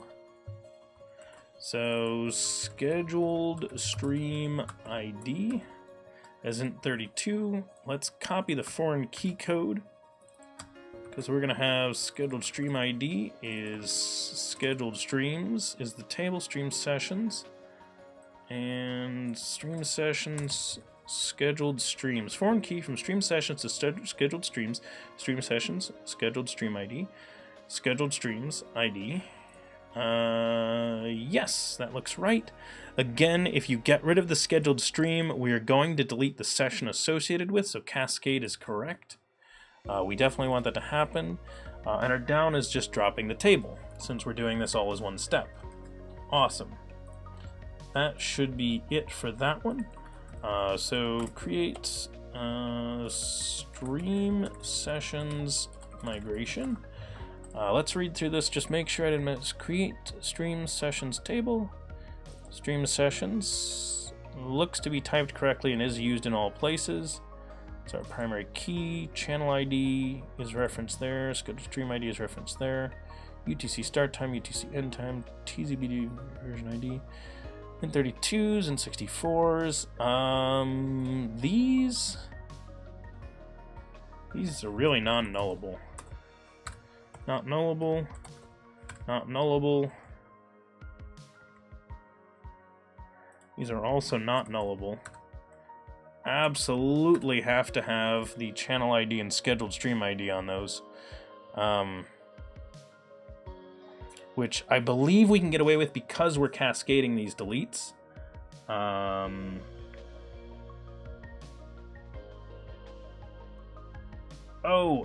Tables where column values are stored in sequence rather than rows. This can...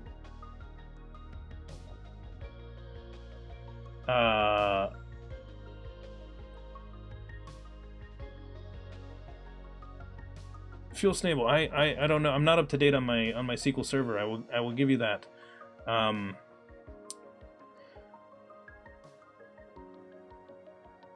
There might be. I'm not sure. I'm definitely not a DB guy. There are a lot of extensions for Visual Studio to compile C, C++, Python. Yes, Sunny is correct. There's a bunch of that kind of stuff, and there are versions of a lot of languages that will compile to .NETs as well. So even like languages that are normally interpreted languages, you can get compilable versions, and by compile I mean they compile to IL, not to actual binary code. So like not machine language, not going down that far, where they run through the .NET runtime still. So those are all not nullable, and this is not nullable either. Obviously, a primary key is not nullable.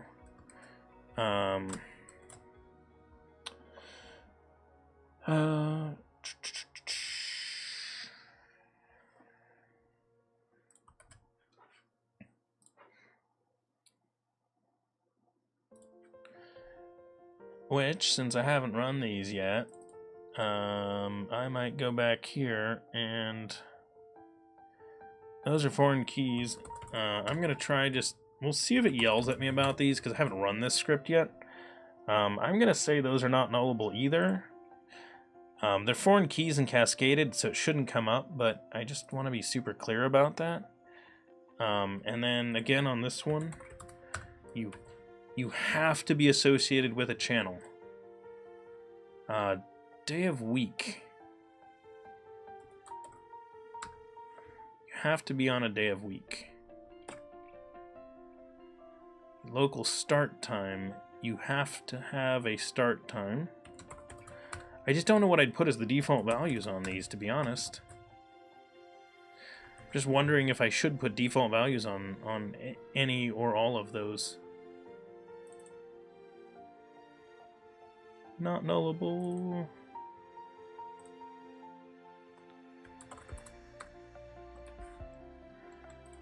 Okay, so we'll add those. That is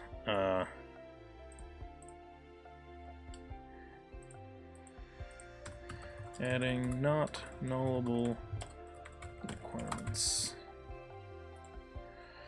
All right.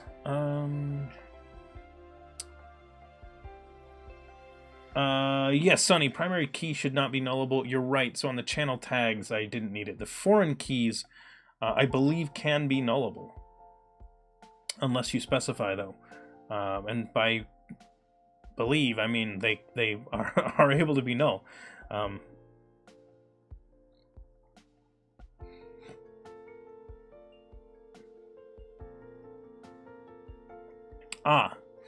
Nice, Phil Snable. Yeah, sometimes different words are used for different concepts. So channel tags. So you're right, these ones shouldn't be nullable because these are part of a... Well, actually, the fact that it's a composite, like that it's two keys, I don't know, that there's two columns on it, I'm gonna leave it there, we'll see what happens.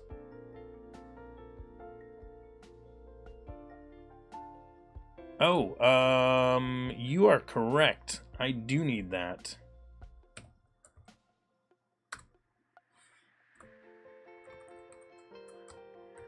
Identity. Good call. I have it there on channels. Do I have it on tags?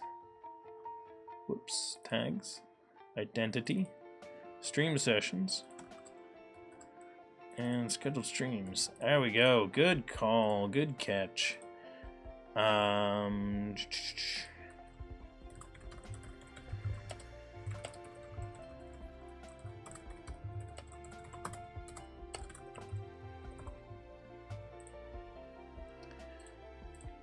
I have a love-hate relationship with foreign key relations in SQL Server. Not just in SQL Server, Fuel Snibble. The idea of foreign key relations, as useful as it is, can be a royal pain. Let's see.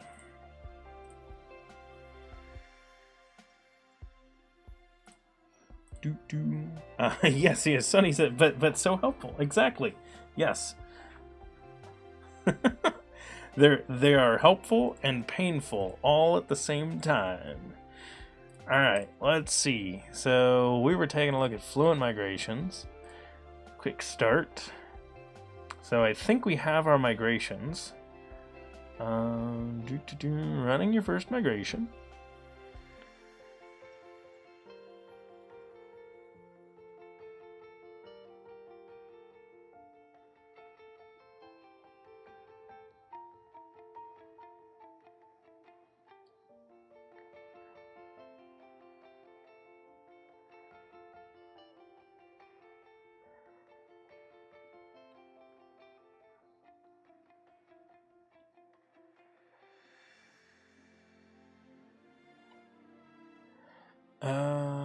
Hang on.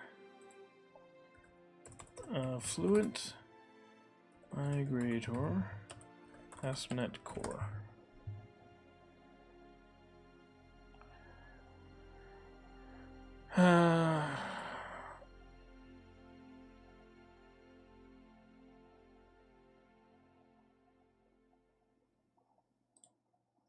Yeah.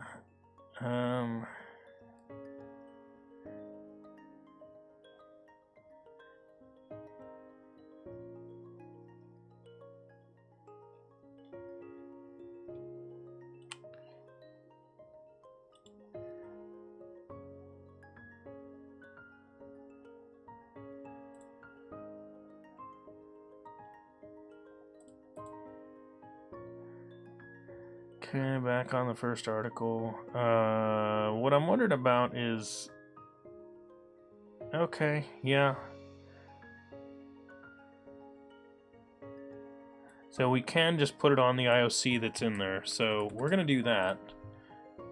So startup. Configure services.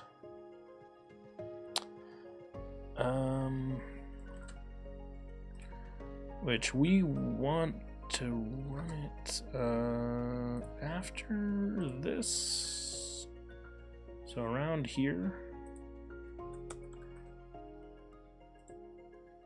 Services dot.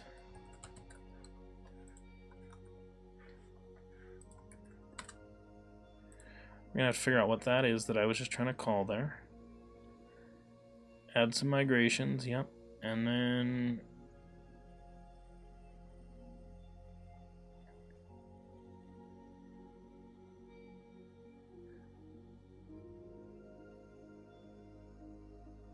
well, we're not going to do that because we're actually just going to ask for a migration runner if we're going to do that.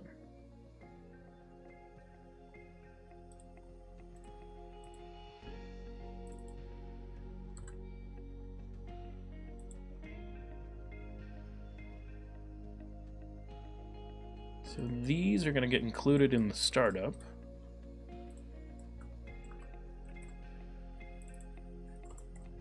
I don't have the runner.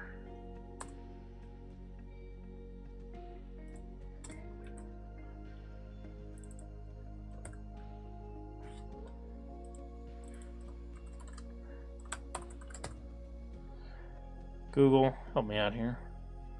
Runner. Do I need the runner? Database migration, the basic idea is that you can create migration.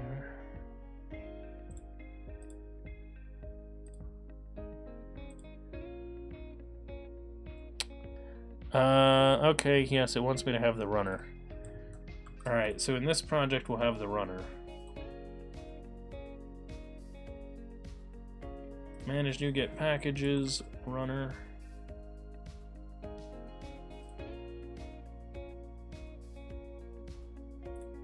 So we'll install that. I have been thinking that I want to start a transaction where inside I'm allowed to... Chumbleton, hey, greetings, welcome. Late? What do you mean late? We've only been streaming for... hang on. We've only been streaming for 2 hours and 5 minutes, Chumbleton. You've been thinking that you want to start a transaction where you're inside and allowed to break the foreign key relations, but then you commit the database for... oh, yeah.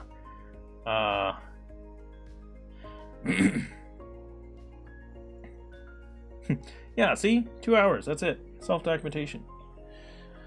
Alright, Yeah. Alright, so now it actually had those. Let's make that really good. Services, add Fluent Migrator core, configure runner, builder, add SQLite with global connect.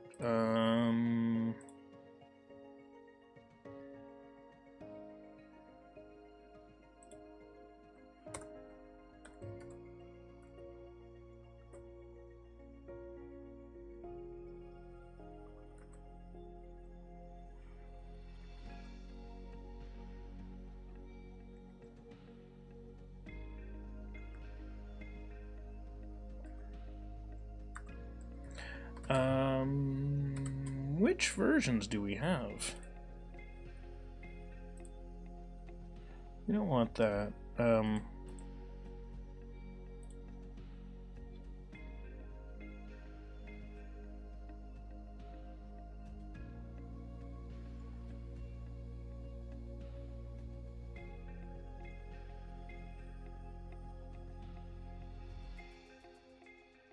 I think I might be able to get away with just saying SQL Server. I kind of want to just say SQL Server, that way I don't care what kind of database we're connecting to. So I'm going to try that, because I think SQL Server should just be good enough.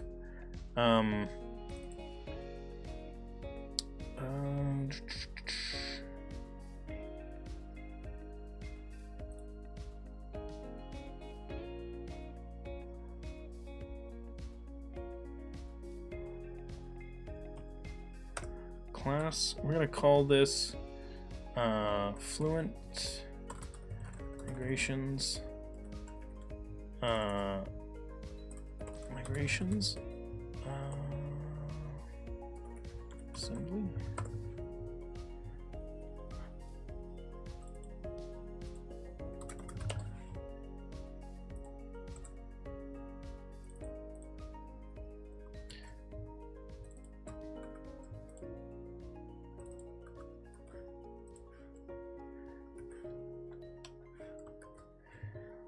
So migrations assembly is how we're going to find the assembly. So scan for migrations. That's not the connection string we want to use.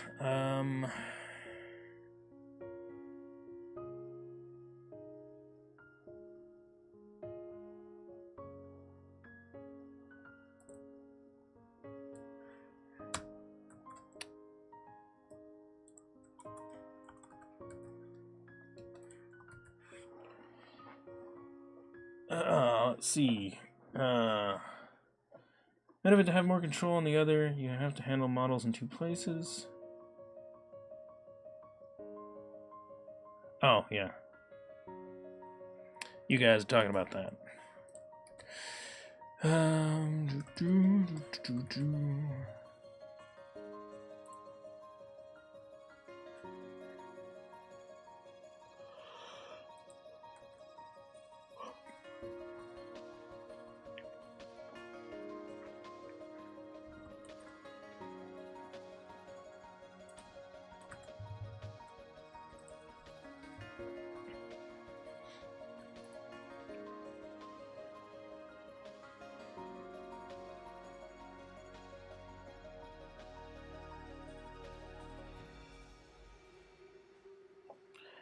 Okay, so what do they do? Add configure on connection string. So we have a connection string. Look in there.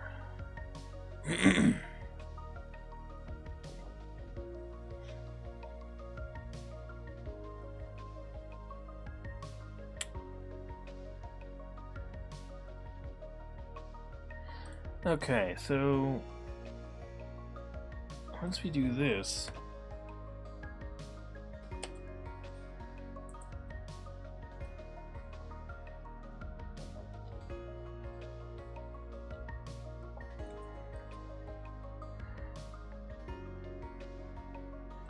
we have the runner. Okay, so then when we call update database,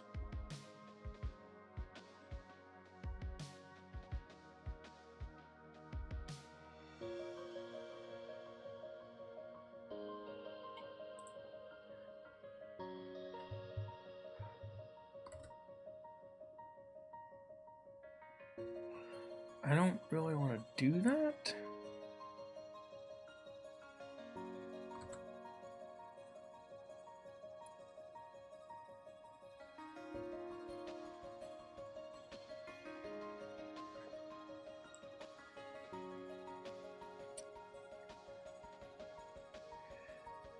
So I want my IOC container to just give me this object when I'm running the application.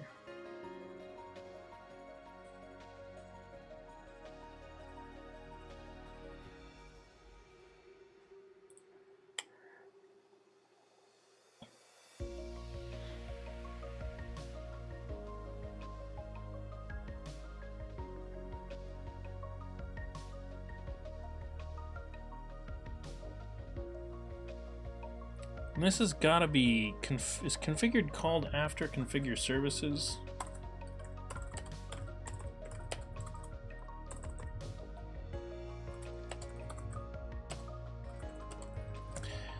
It's a great question.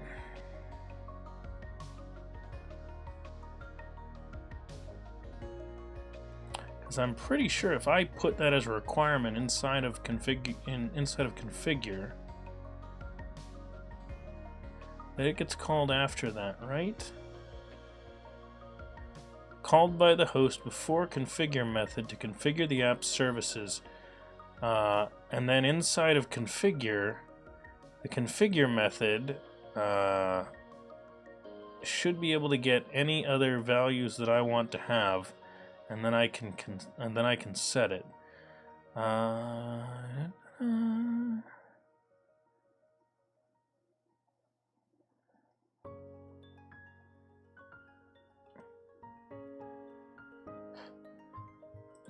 So let's try this. I don't want that, I want this. Inside of configure, we're going to take migration runner. We're going to call migration runner.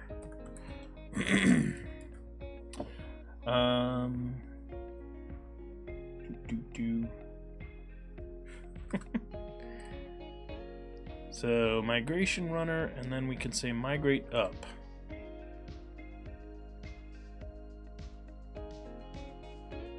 So when you start the application, we're just going to tell it update the database. Stat, use static files, use cookie files,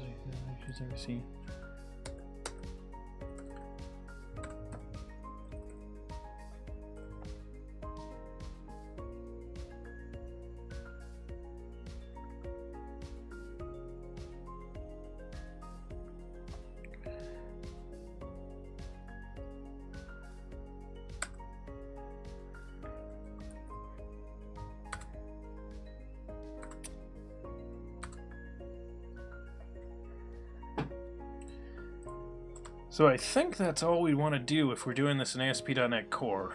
The documentation doesn't really cover this, but I think that's what we're going to want to do. Alright, so now let's go and hack apart our Entity Framework. So up to this point, we have been allowing Entity Framework to continue existing Sort of.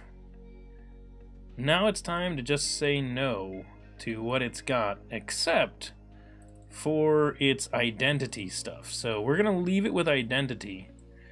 Pull these.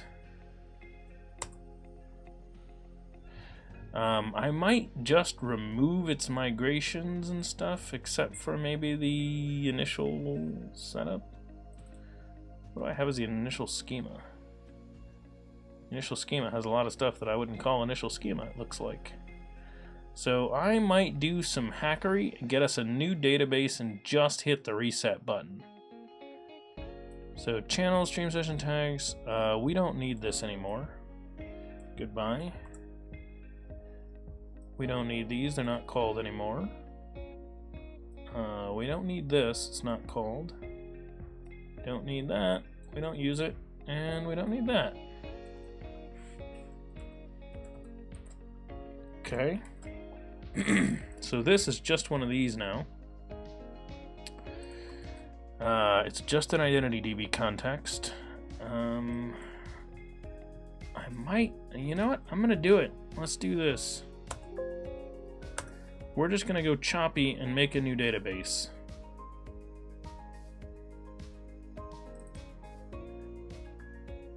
It's the advantage of source control. And I'm not really concerned about the database, to be honest. Which actually, if this is based on those,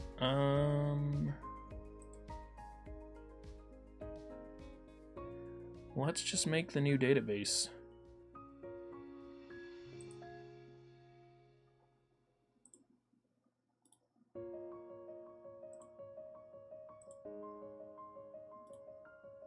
Add new database.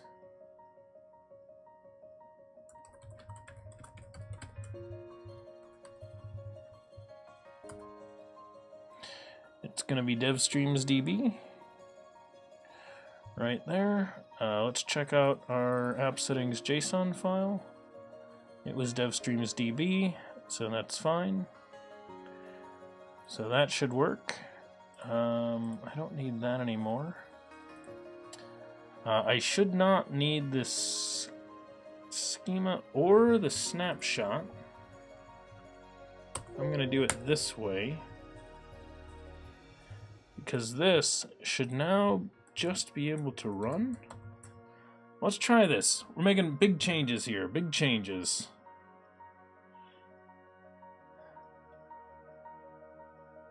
Build failed. What? Why did the build fail?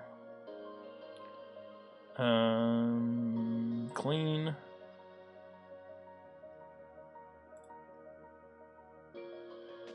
Let's do a rebuild, and let's figure out where that squiggle's coming from.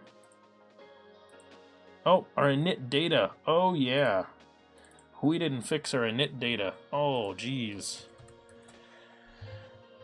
Yeah, it's still using the data context.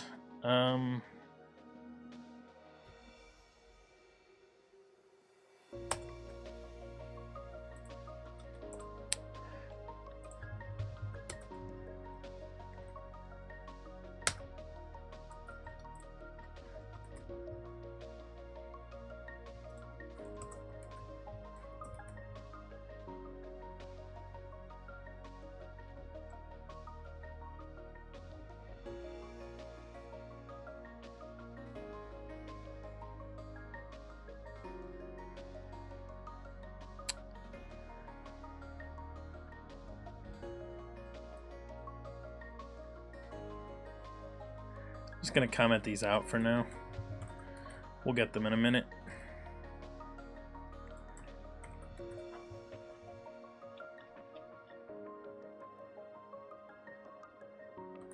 There we go. Okay. There we go. Much better. So those are commented out. Let's go ahead and give this another build and we'll see if it works. Alright, there we go.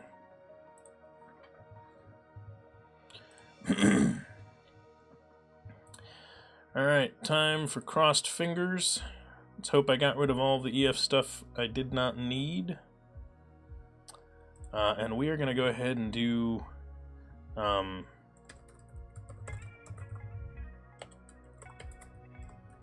Actually, do I do a migration on this, or am I just gonna run this?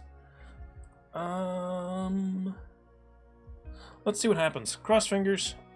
I don't know what it's gonna do. It might auto-migrate in the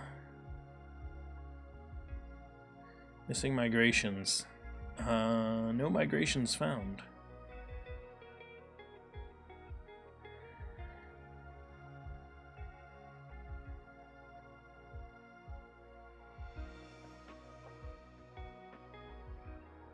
Fluent Migrator runner.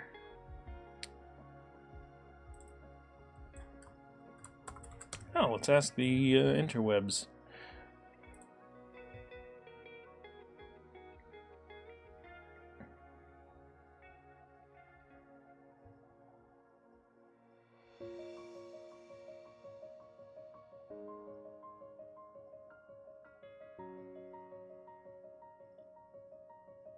I'm not using migrate.exe though.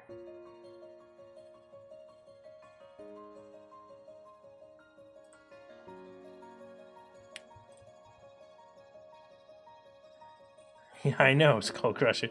That is not the error I was looking for.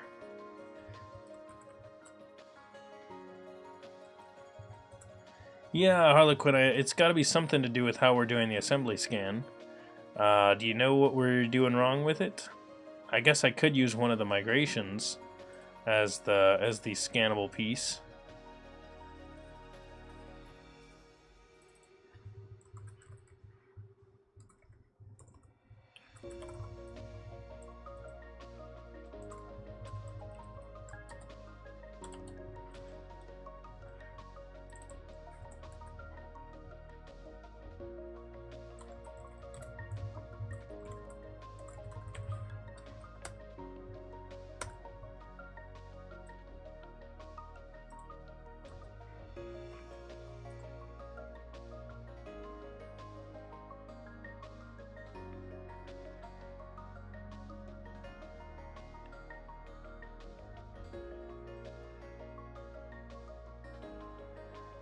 That's the assembly we want. Scan for migrations. There. Yeah.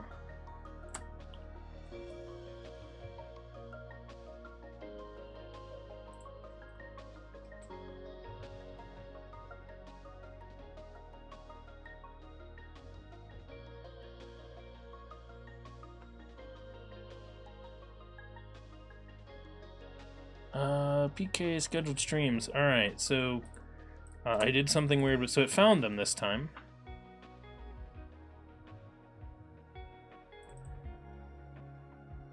Which means I used that name in the wrong place. I copy-pasted stream sessions. Just to confirm, it was supposed to be running in a transaction. It did not. So apparently the default is not what I thought it was going to be.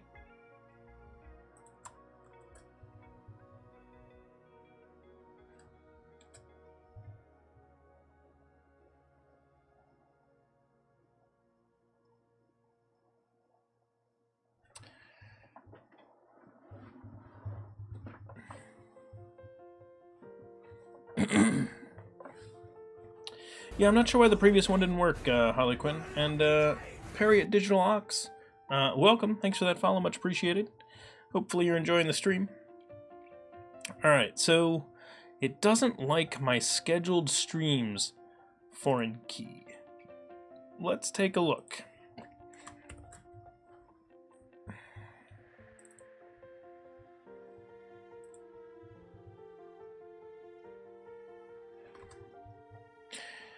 Introducing the constraint.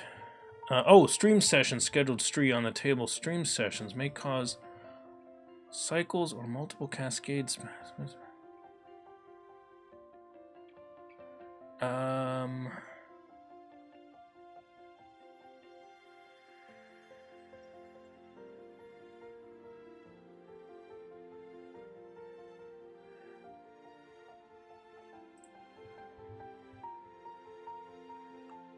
Wait a tick.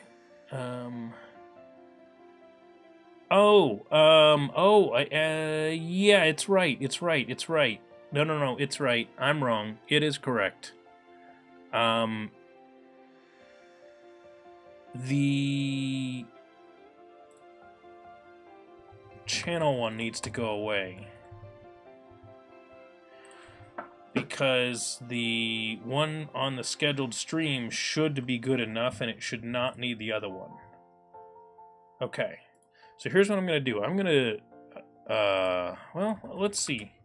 Let's see what happens if I just rebuild and rerun this. Hey, there it goes. Mobabo. No, I think people like my stream. Yeah, Sunny. I think we ended up getting it. It's so to explain what was going wrong. It was SQL Server was totally right. SQL Server was right. It complained about what I did. Here was the problem. I told it if you delete the channel, delete the session. And then I also said if you delete the scheduled stream, delete the session also. The trick is, if you deleted the channel, it was going to delete the scheduled stream as well anyway. And that would have triggered this deletion to happen twice. Once because you deleted the channel, and then once because deleting the channel also deleted the scheduled stream. And so this would get called for deletion twice.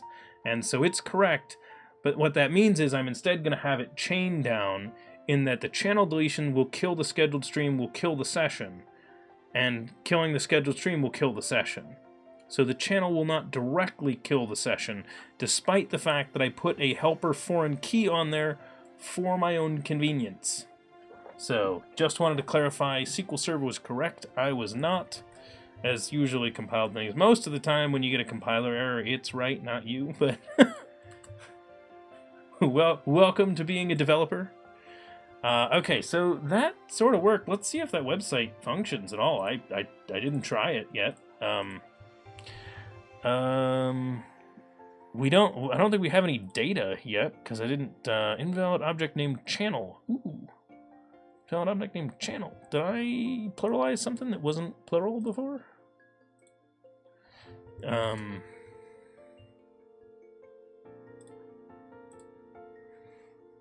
That's a great question. Did I? Channel.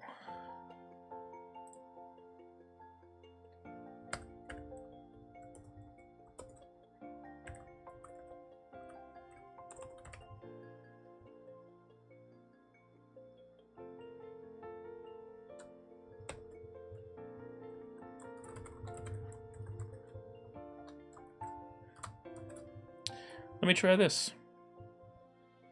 I'm going to put a little data annotation on that and see if that makes it work. Hey, there it goes. Okay. So I need to do these. So I'm going to put little table attributes on these. Little class attributes for what the table name is. Because I didn't yet. So that's on me. I should have done that. Table. Whoa, nope.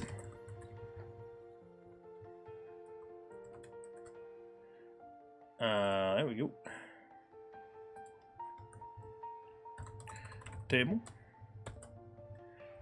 Scheduled streams. And this one will be table. Stream sessions.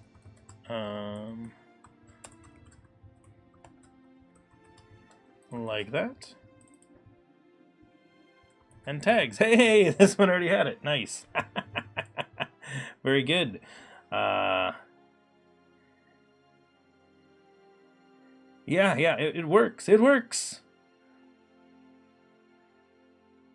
Victor, today I managed to squeeze 30% more performance out of a $50,000 a month cluster. Wow, that is awesome, Fuel Snable. That is really cool. I just caught up with your message from like 5 minutes ago. Why'd you create a table usage code if you have SQL with TC? Postgres from. So first off, I like code first, but we're actually not. So we just moved off of EF because we do EF core for all of our other projects here on the stream. We said let's go ahead and do Dapper on this one. Why create table usage code if you have what? Oh, I think I get what you're saying. So I am using actual literal SQL and typing in the actual table name sometimes. But we are using some tools that do our simple CRUD operations for us. And they leverage these attributes, the data annotation attributes, to pull the values like the table name, for example. Feature creep. Oh, you looked at TwitchLib. Yeah. Yep, it's easy to use and pretty nice. Long time ago, back before the primary maintainer of TwitchLib went and got himself a job after he graduated from college. Sounds funny. He actually used to be one of our regular viewers, and we actually used to have like 4 of the maintainers of that project were regular viewers here a long time ago, but their jobs all got them all busy, and they don't really show up anymore. But they are in our Discord, so you can yell at them there if you have like TwitchLib questions about stuff, and they're actually really awesome people, the TwitchLib maintainers, and they're pretty good about responding to stuff too. So. Either way, what? Oh, stop. NSO 1995, hey, welcome. Glad to see you there. I'm gonna click some buttons. Stop that. There we go. Okay, so now I think that's gonna work. Let's go back to the website. So channel seems to work. Let's create a new channel. It's gonna be DevChatter. The URL is going to be https://www.twitch.tv/devchatter. Country: United States. Time zone: Eastern Time, New York. Tags: C#. Ooh!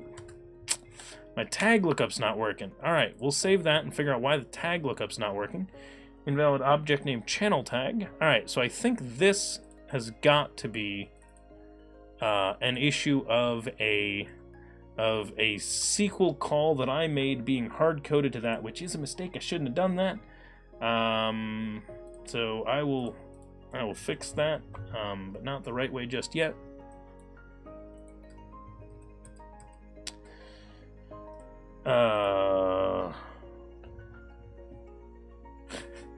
Yeah, Jadisky, the bot fell asleep. Reggie can only really parse regular grammar. Chatosaurus, wake up! Yeah. You're mixing EF configurations with whoa. EF configurations with attributes. No, I don't think I am. Am I, Sonny? I don't think I am.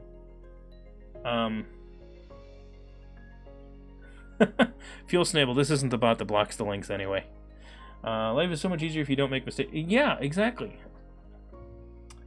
Yes, Luke, I do have a YouTube channel. The YouTube videos there are delayed from the regular stream, but not by terribly much, so you'll only be a few streams back if you're watching on YouTube, so not terribly bad. But I do want to encourage people to be here and actually, be at the live stream.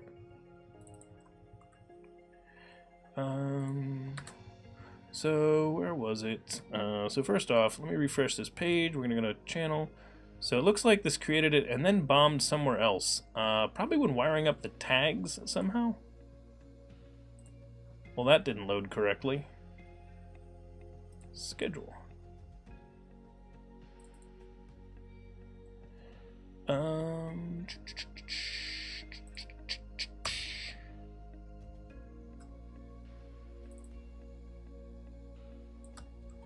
Let's jump to wherever this is. Okay, so what did we do here? We said get channel schedule, scheduled stream, scheduled streams, invalid object name scheduled stream. Okay. Really?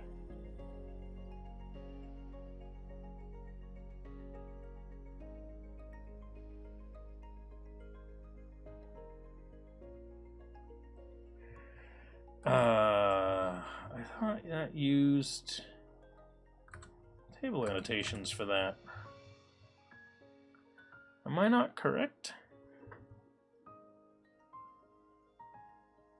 Do you do any Python coding? Luke, I actually used to be a Python programmer, like 15 years ago. I enjoyed Python quite a bit. It's a very good language. Can do a lot of stuff. I currently use C#. It was, you know, back in the back around like, and I said 15 years. It hasn't. It was so 15 years ago. I was a Python programmer. However, it was around like VS like 2005 was the version of Visual Studio where I started using C#, and I switched from being a Python and C++ programmer on Linux to being a Windows using C# programmer, and didn't turn back. It's good stuff. I like C#. I like Python. They're both good languages. I like JavaScript. I am less of a fan of Java, though I have done some stuff with it. To be honest, a lot of stuff with programming comes down both to preference as well as what languages are designed and well suited for. So my biggest thing that I point out to everybody is choose a programming language that works well for what you're doing and that you like. So if you like the language, pick it. If you are a beginner programmer, the one big recommendation I will make, because I am more particular for the beginner programmer, choose languages that have a big community behind them. So make sure that you're picking, so don't pick some obscure language that someone tells you about that sounds really neat, as cool as that is, and you know, once you're a professional developer and you want to do that, awesome, go for it. But my big recommendation for you is choose one that has a community, because you're going to want to have articles, you're going to want to have videos, you're going to want to have forum posts, Stack Overflow questions. You're going to want to have access to other people that know the answers to these questions. You're going to want to be able to watch a Twitch stream where someone uses that programming language. That's the idea. So Fuel Snable's correct. You could do JavaScript. You could do C#. There's a reasonable community behind JavaScript, Java, Python, C#. All of these have big communities. C++ has a big community. They're all good. Sorry, Fuel Snable, there are too many languages for me to mention them all. And I mentioned that I used to program in C++. I just don't always recommend it to the beginners. It all depends on what they want to do. Now, if they come to me and they, you know, say like they want to do certain stuff, I'd be like, okay, yeah, that's the one you want. All right, so this should have worked. Yeah. Sapper? Oh man, I just cannot get my hand apparently on my keyboard straight. I don't know.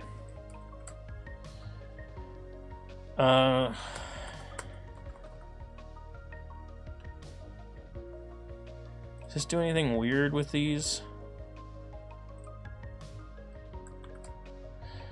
Let's get properties from the type, get ID properties, get the table name. All right, how's it get table name?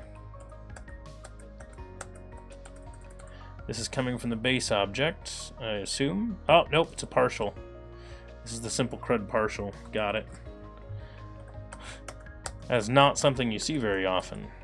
And this one, get table name entity. So type, get table name on the type. So this then says type, table name, table.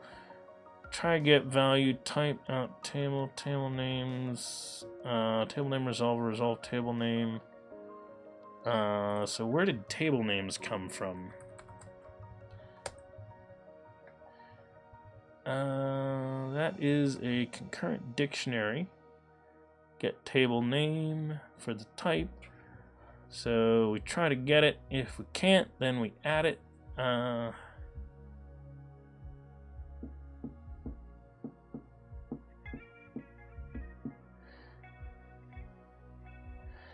And how does the table name resolve table name, I wonder?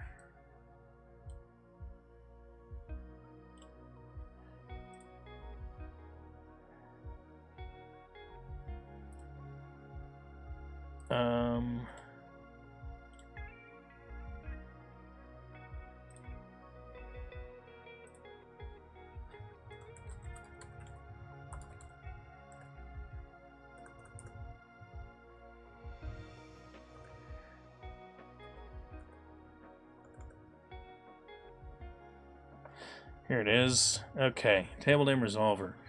Okay, so in custom attribute, it looks for the table attribute and tries to grab it. Yeah. And that table attribute should be the data annotations one, right?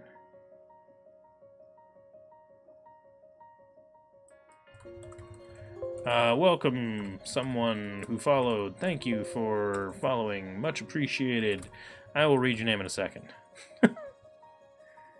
It uses its own table attribute.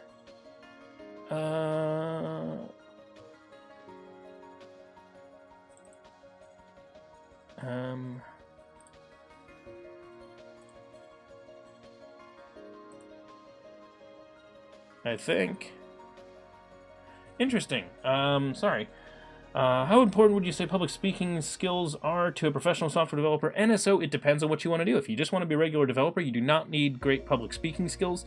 Public speaking to the length of you need to be able to talk with a small group of other developers. So if you are someone that is if you want to be able to step into a leadership position among teams of developers and things like that, you will need some degree of public speaking ability. If you are just planning on writing code and you just want to be a dev, public speaking, not so required. Ability to communicate effectively with other programmers on the same team as you, whether in person or on the internet, depending on whether or not you are working on site or remote. I would say it is valuable to be able to communicate with people, but public speaking, not so much. Hey, Crimson Green, welcome.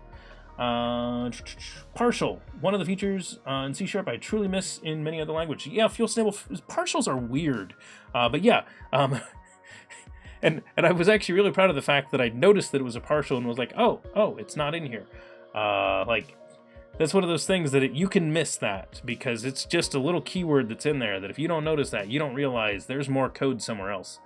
Luke, glad, yeah, so, yes, C# is used in Unity, as well as some other, there are other ways that you can use it for game development as well.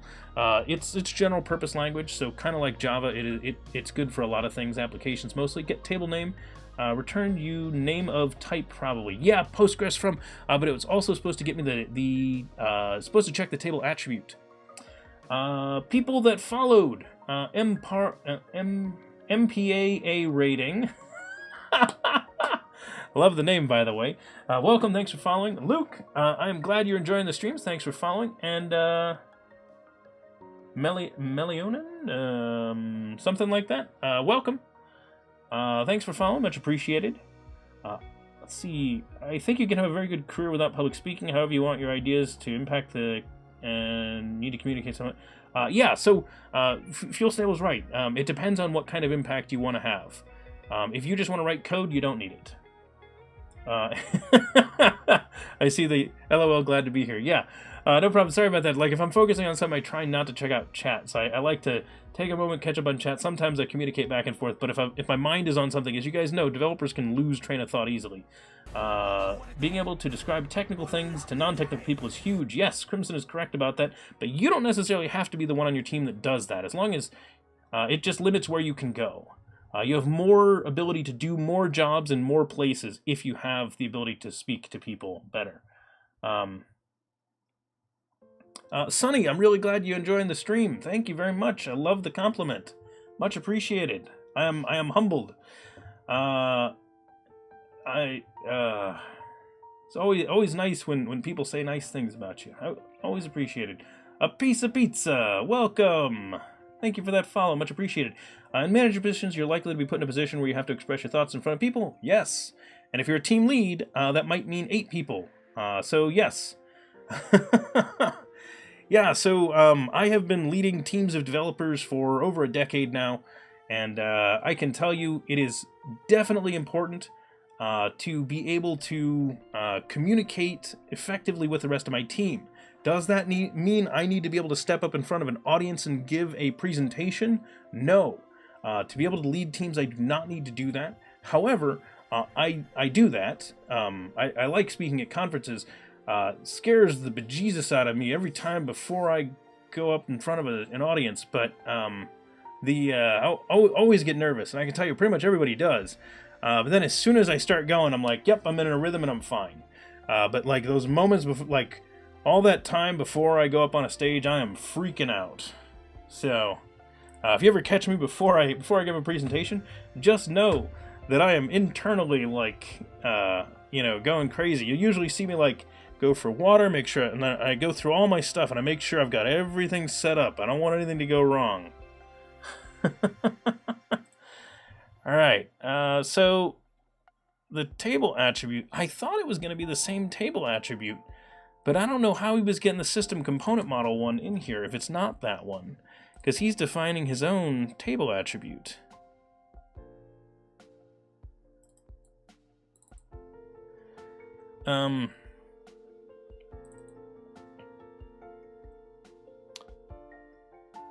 Oh, okay.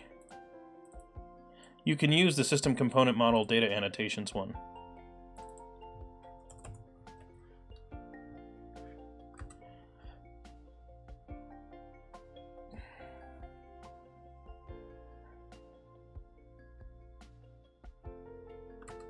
Yeah.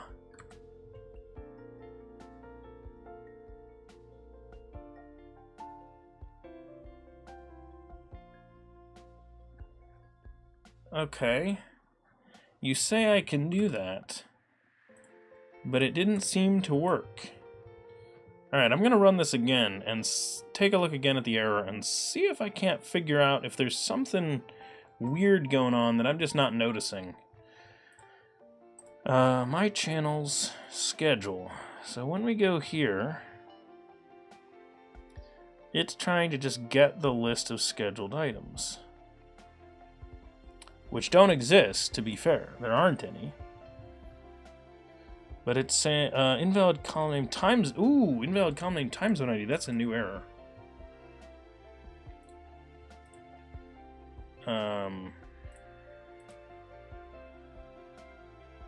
Oh, we added that. I added that to the model and I didn't put it on here. That's the problem. There it is. We got it. I will add this as a new migration. So it'll just be a new migration. It makes sense. This will be our first add migration. So add time zone ID to scheduled stream. This is going to be a migration 21. Wait, hang on. Math. It is what? 5, 10. So that's 22. It's 2200.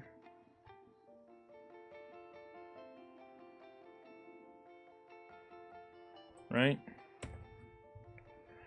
Should be. So what that means is we need to do a column add. So I'm going to go ahead and reference the Fluent Migrator stuff again. That's not the correct one.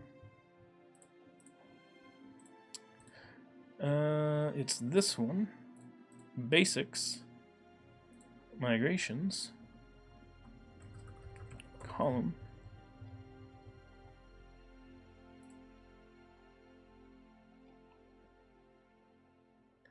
Alter table, add column. There it is. So put this in its own file.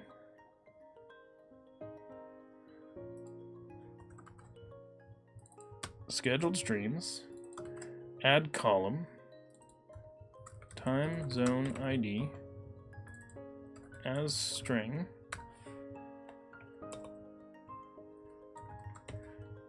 and it's not nullable.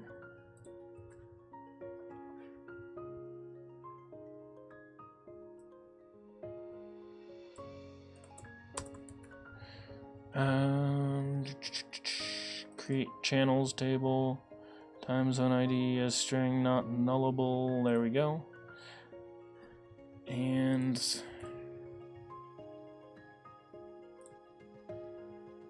that's not our down. Our down on that is going to be altered. It's going to be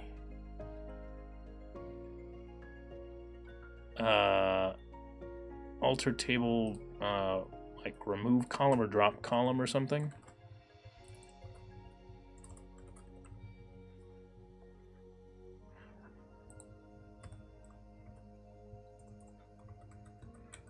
Hang on. What was here before? Delete is delete column, maybe? Ah, delete column. There we go.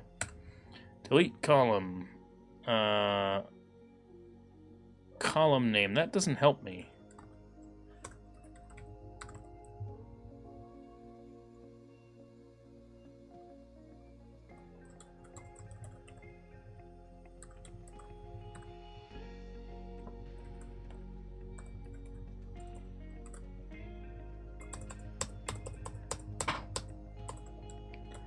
Derp. What is the black thing on the end of my glass? Black thing on the end of my glasses. Oh, these. My headset. Yeah, built-in lasers. Yes, fuel snable. Yeah, that's correct. How do you treat Russian development? Wait, what? Wait, hang on. Whoa. There's stuff on the chat.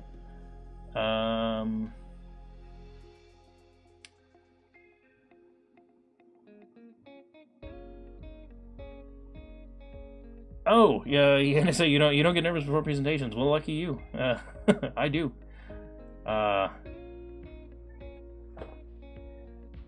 Yeah, people pay like lots of money to go to the conferences I'm usually speaking at. So, how do you treat Russian developers at work and in general? What is the attitude towards workers from non-English speaking countries? Postgres from. I've worked with a lot of them. I actually worked, so not Russian, but I worked for an Eastern European company. I used to work for a Bulgarian-based software company for quite a few years. So, I mean, I don't know. There are other developers on the team. They were not always speaking in English, but they were usually speaking in English, and they programmed in English. Some of them had better ability to speak in English than others, but I mean, I didn't speak Bulgarian, so I'm not going to judge. I didn't speak Russian either, so.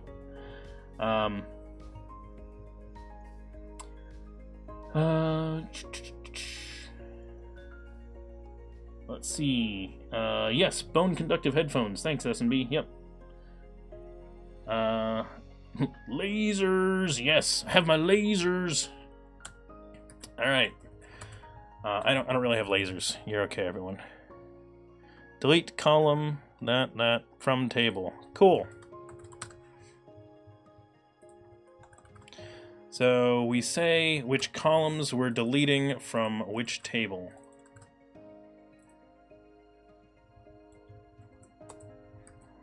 That makes sense.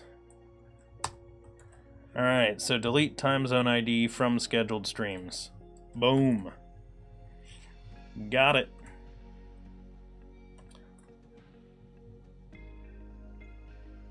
We have it down. And I didn't even have to do the automated one.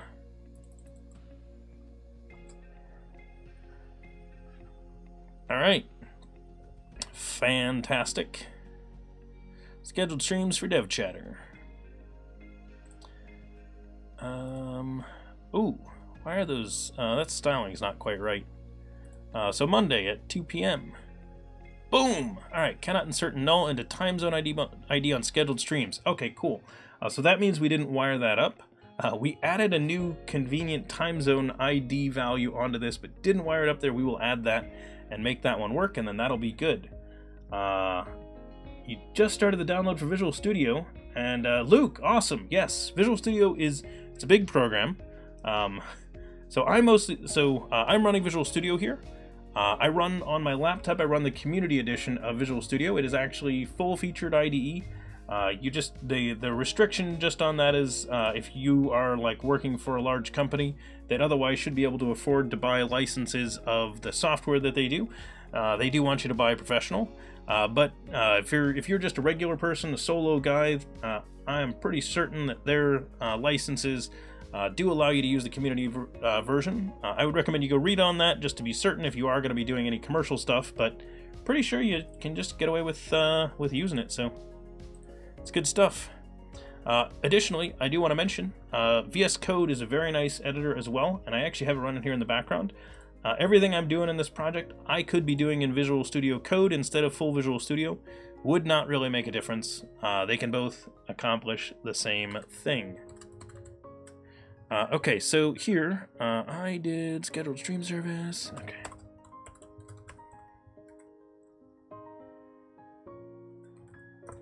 Let's go here, go to this page.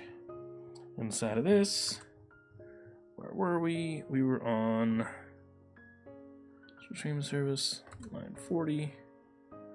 Right here, insert the stream that we got from here. This stream is not wired up correctly. It got called from create.cshtml right here. Right there, channel ID. Okay, so we set channel ID, but we didn't set the time zone.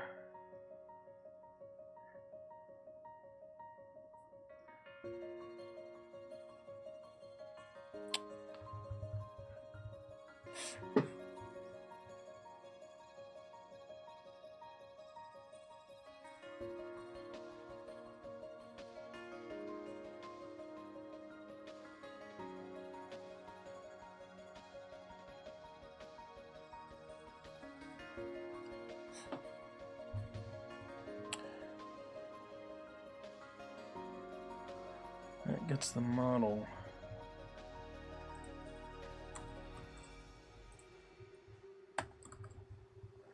Okay, I didn't really want to do this, but I'm going to. Time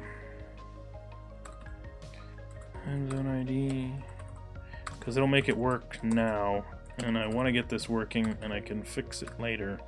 Yep, that's what devs say, but I am actually kind of running low on time for today's stream, but we're gonna get this working first. Let's see. VS Preview 2019 is cool when it works. Yeah, so one cool thing is the preview versions of stuff. You can grab like the enterprise version because the preview is going to run out before the license trial runs out most of the time. So then you can always just update to the new versions of the previews. Although I don't think you're technically licensed to be able to do commercial work on them, but it's still a cool thing because you can just run on the enterprise version then, which is pretty nice. Comes with a lot of fancy features. You got Unity package with it, and on it. Oh, okay, cool. So you're actually going to do some Unity stuff. That's awesome, Luke. And yes, I saw that Microsoft was going to be releasing VS 2019 on April 2nd, which I'm glad they do, because it would be stupid to release it on April 1st, and so that's being able to launch it on like the second day of a quarter. So one of the hilarious things that I always thought was stupid. So Microsoft has an MVP program. I used to be part of their MVP program a long time ago. I was in it, and they I was one of the January 1st renewals. So on January 1st, I would receive a message from Microsoft saying whether or not my MVP status was being renewed or canceled. And the funny thing is, because they do those every quarter, that means that, you know, there were some people that were getting it on January 1st, but there were also some people getting it on April 1st. And they would send an email out on April 1st and tell you that you were no longer an MVP. And I sit there and I'm like, and you'd see posts from people and they'd be like, wait, am I really not? Or is this like some really inappropriate April Fool's joke? And I sit there and I'm like, guys, send those out on April 2nd. They don't need to go out on April 1st. Don't send anything on April 1st. Like, never send a rejection on April 1st. Like, what are you doing? Don't send acceptance and rejection letters on April 1st. It's really easy. Alright, so schedule. We don't have anything. Create. Monday, 2 p.m. Create. Boom. Does not, local start time does not allow nulls. Ooh, we didn't convert that correctly. I don't think I'm converting that into an integer. Ooh. Because I've got node time. I need to do the mapping.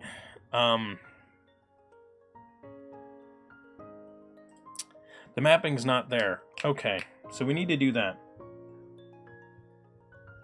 Oh, no, Stool Penner, they were really getting the rejection letters. That was the stupid part. Microsoft was legit sending out rejection letters on April 2nd, which is really, really stupid. Alright, so this is... this is actually turning off EF migrations and switching over.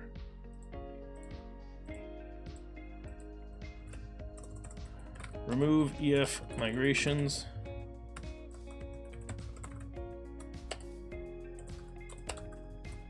I'm actually going to prefix this with the words breaking change.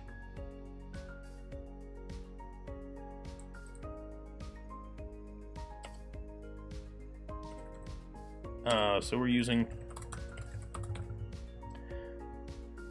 So this is the actual change. This is the one that actually flips us from that to the other. So I need to make sure I put in here that this is a breaking change, because anyone that has the data, so like if anyone has forked this, this is going to require a database reset. And this is so early and none of this is in production that I'm willing to do this. This is why I wanted to switch this now. So one of the big IOC like misinformation things that we always told people, which is not true. A lot of people would always say, yeah, the reason you want to separate your, keep the database logic abstracted out and make sure you're injecting it is so that you can change out your database. Realistically, that doesn't happen except in the beginning of a project, at which point it really didn't matter and you were going through and replacing everything anyway, and it didn't really save you anything. The advantage of keeping those abstractions there is that you're controlling where certain types of logic and code are written so that you have a clear separation of concerns. This allows you to get better code reuse, and a lot of other things as well. Not so much for the replace your database. You don't do that very often. I'm not saying it never happens, but that's not a use case that developers should be worried about. So if that's the one that you were banking on, that's not the reason to do it. So anyway, a couple of things I want to mention.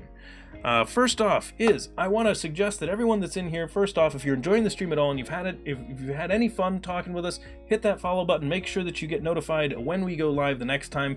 It should be on Thursday. Remember, on Thursdays our streams are a little bit earlier than they are the rest of the week. You can find schedule information down below the stream. You can also ask our bot for our schedule and tell it where you live or where you're going to be at the time of the next stream, something like that. That is an amazing way that I'm guessing is supposed to be spelling Tetris. That is awesome, by the way. Love it. And thanks for that follow. And so you can type in schedule, tell it roughly speaking where you are, and it should give you back a time in your time zone. It does mess a couple of them up because we didn't really write it super carefully. I don't think we handle the places that are off by half hours and things like that. But it does translate to those.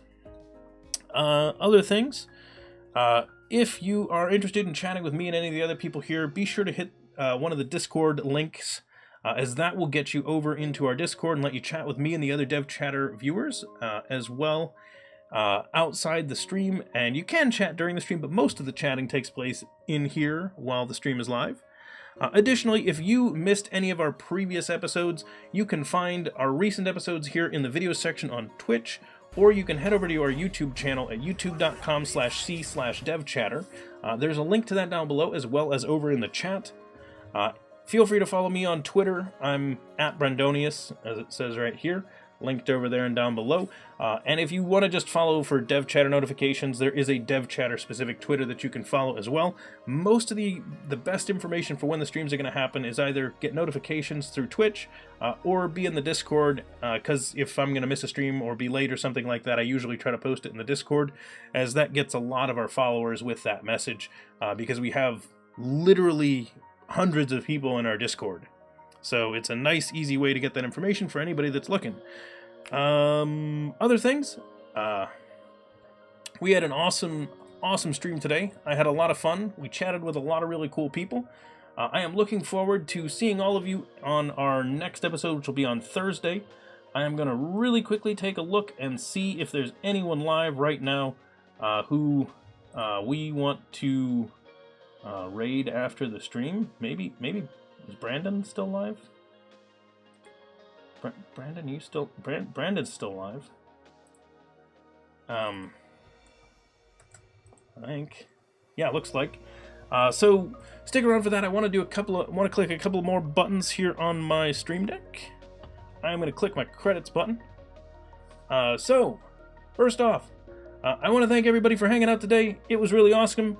I want to thank our moderators. It doesn't say S&B, but I want to thank S&B and Stoolpenner. And Crimson Green showed up at the end, so thank you. All of these wonderful people for following us today. Thank you, thank you. Glad you're all here and enjoyed the stream today, whether it was your first one or whether you were returning. You're all welcome. And I hope that some of you are interested in taking a look at our GitHub and contributing to some of our projects as well. I want to thank the Michael Jolly, Open Window 365, and BG Ricky for those subs that they tossed in there today. And I know that we got a raid from Der Albert Live, so I want to thank Der Albert Live as well as anyone that came over from that raid. Very awesome.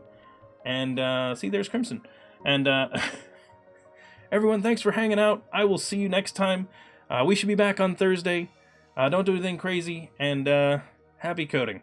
I'm going to go ahead and put us on our outro, and then I will send a raid over to Brandon Satcham. So if you want to see some awesome code, he is another really awesome guy, and his name is almost the same as mine. You just have to change out the vowels, and other than that, it's the same. So thanks, take care.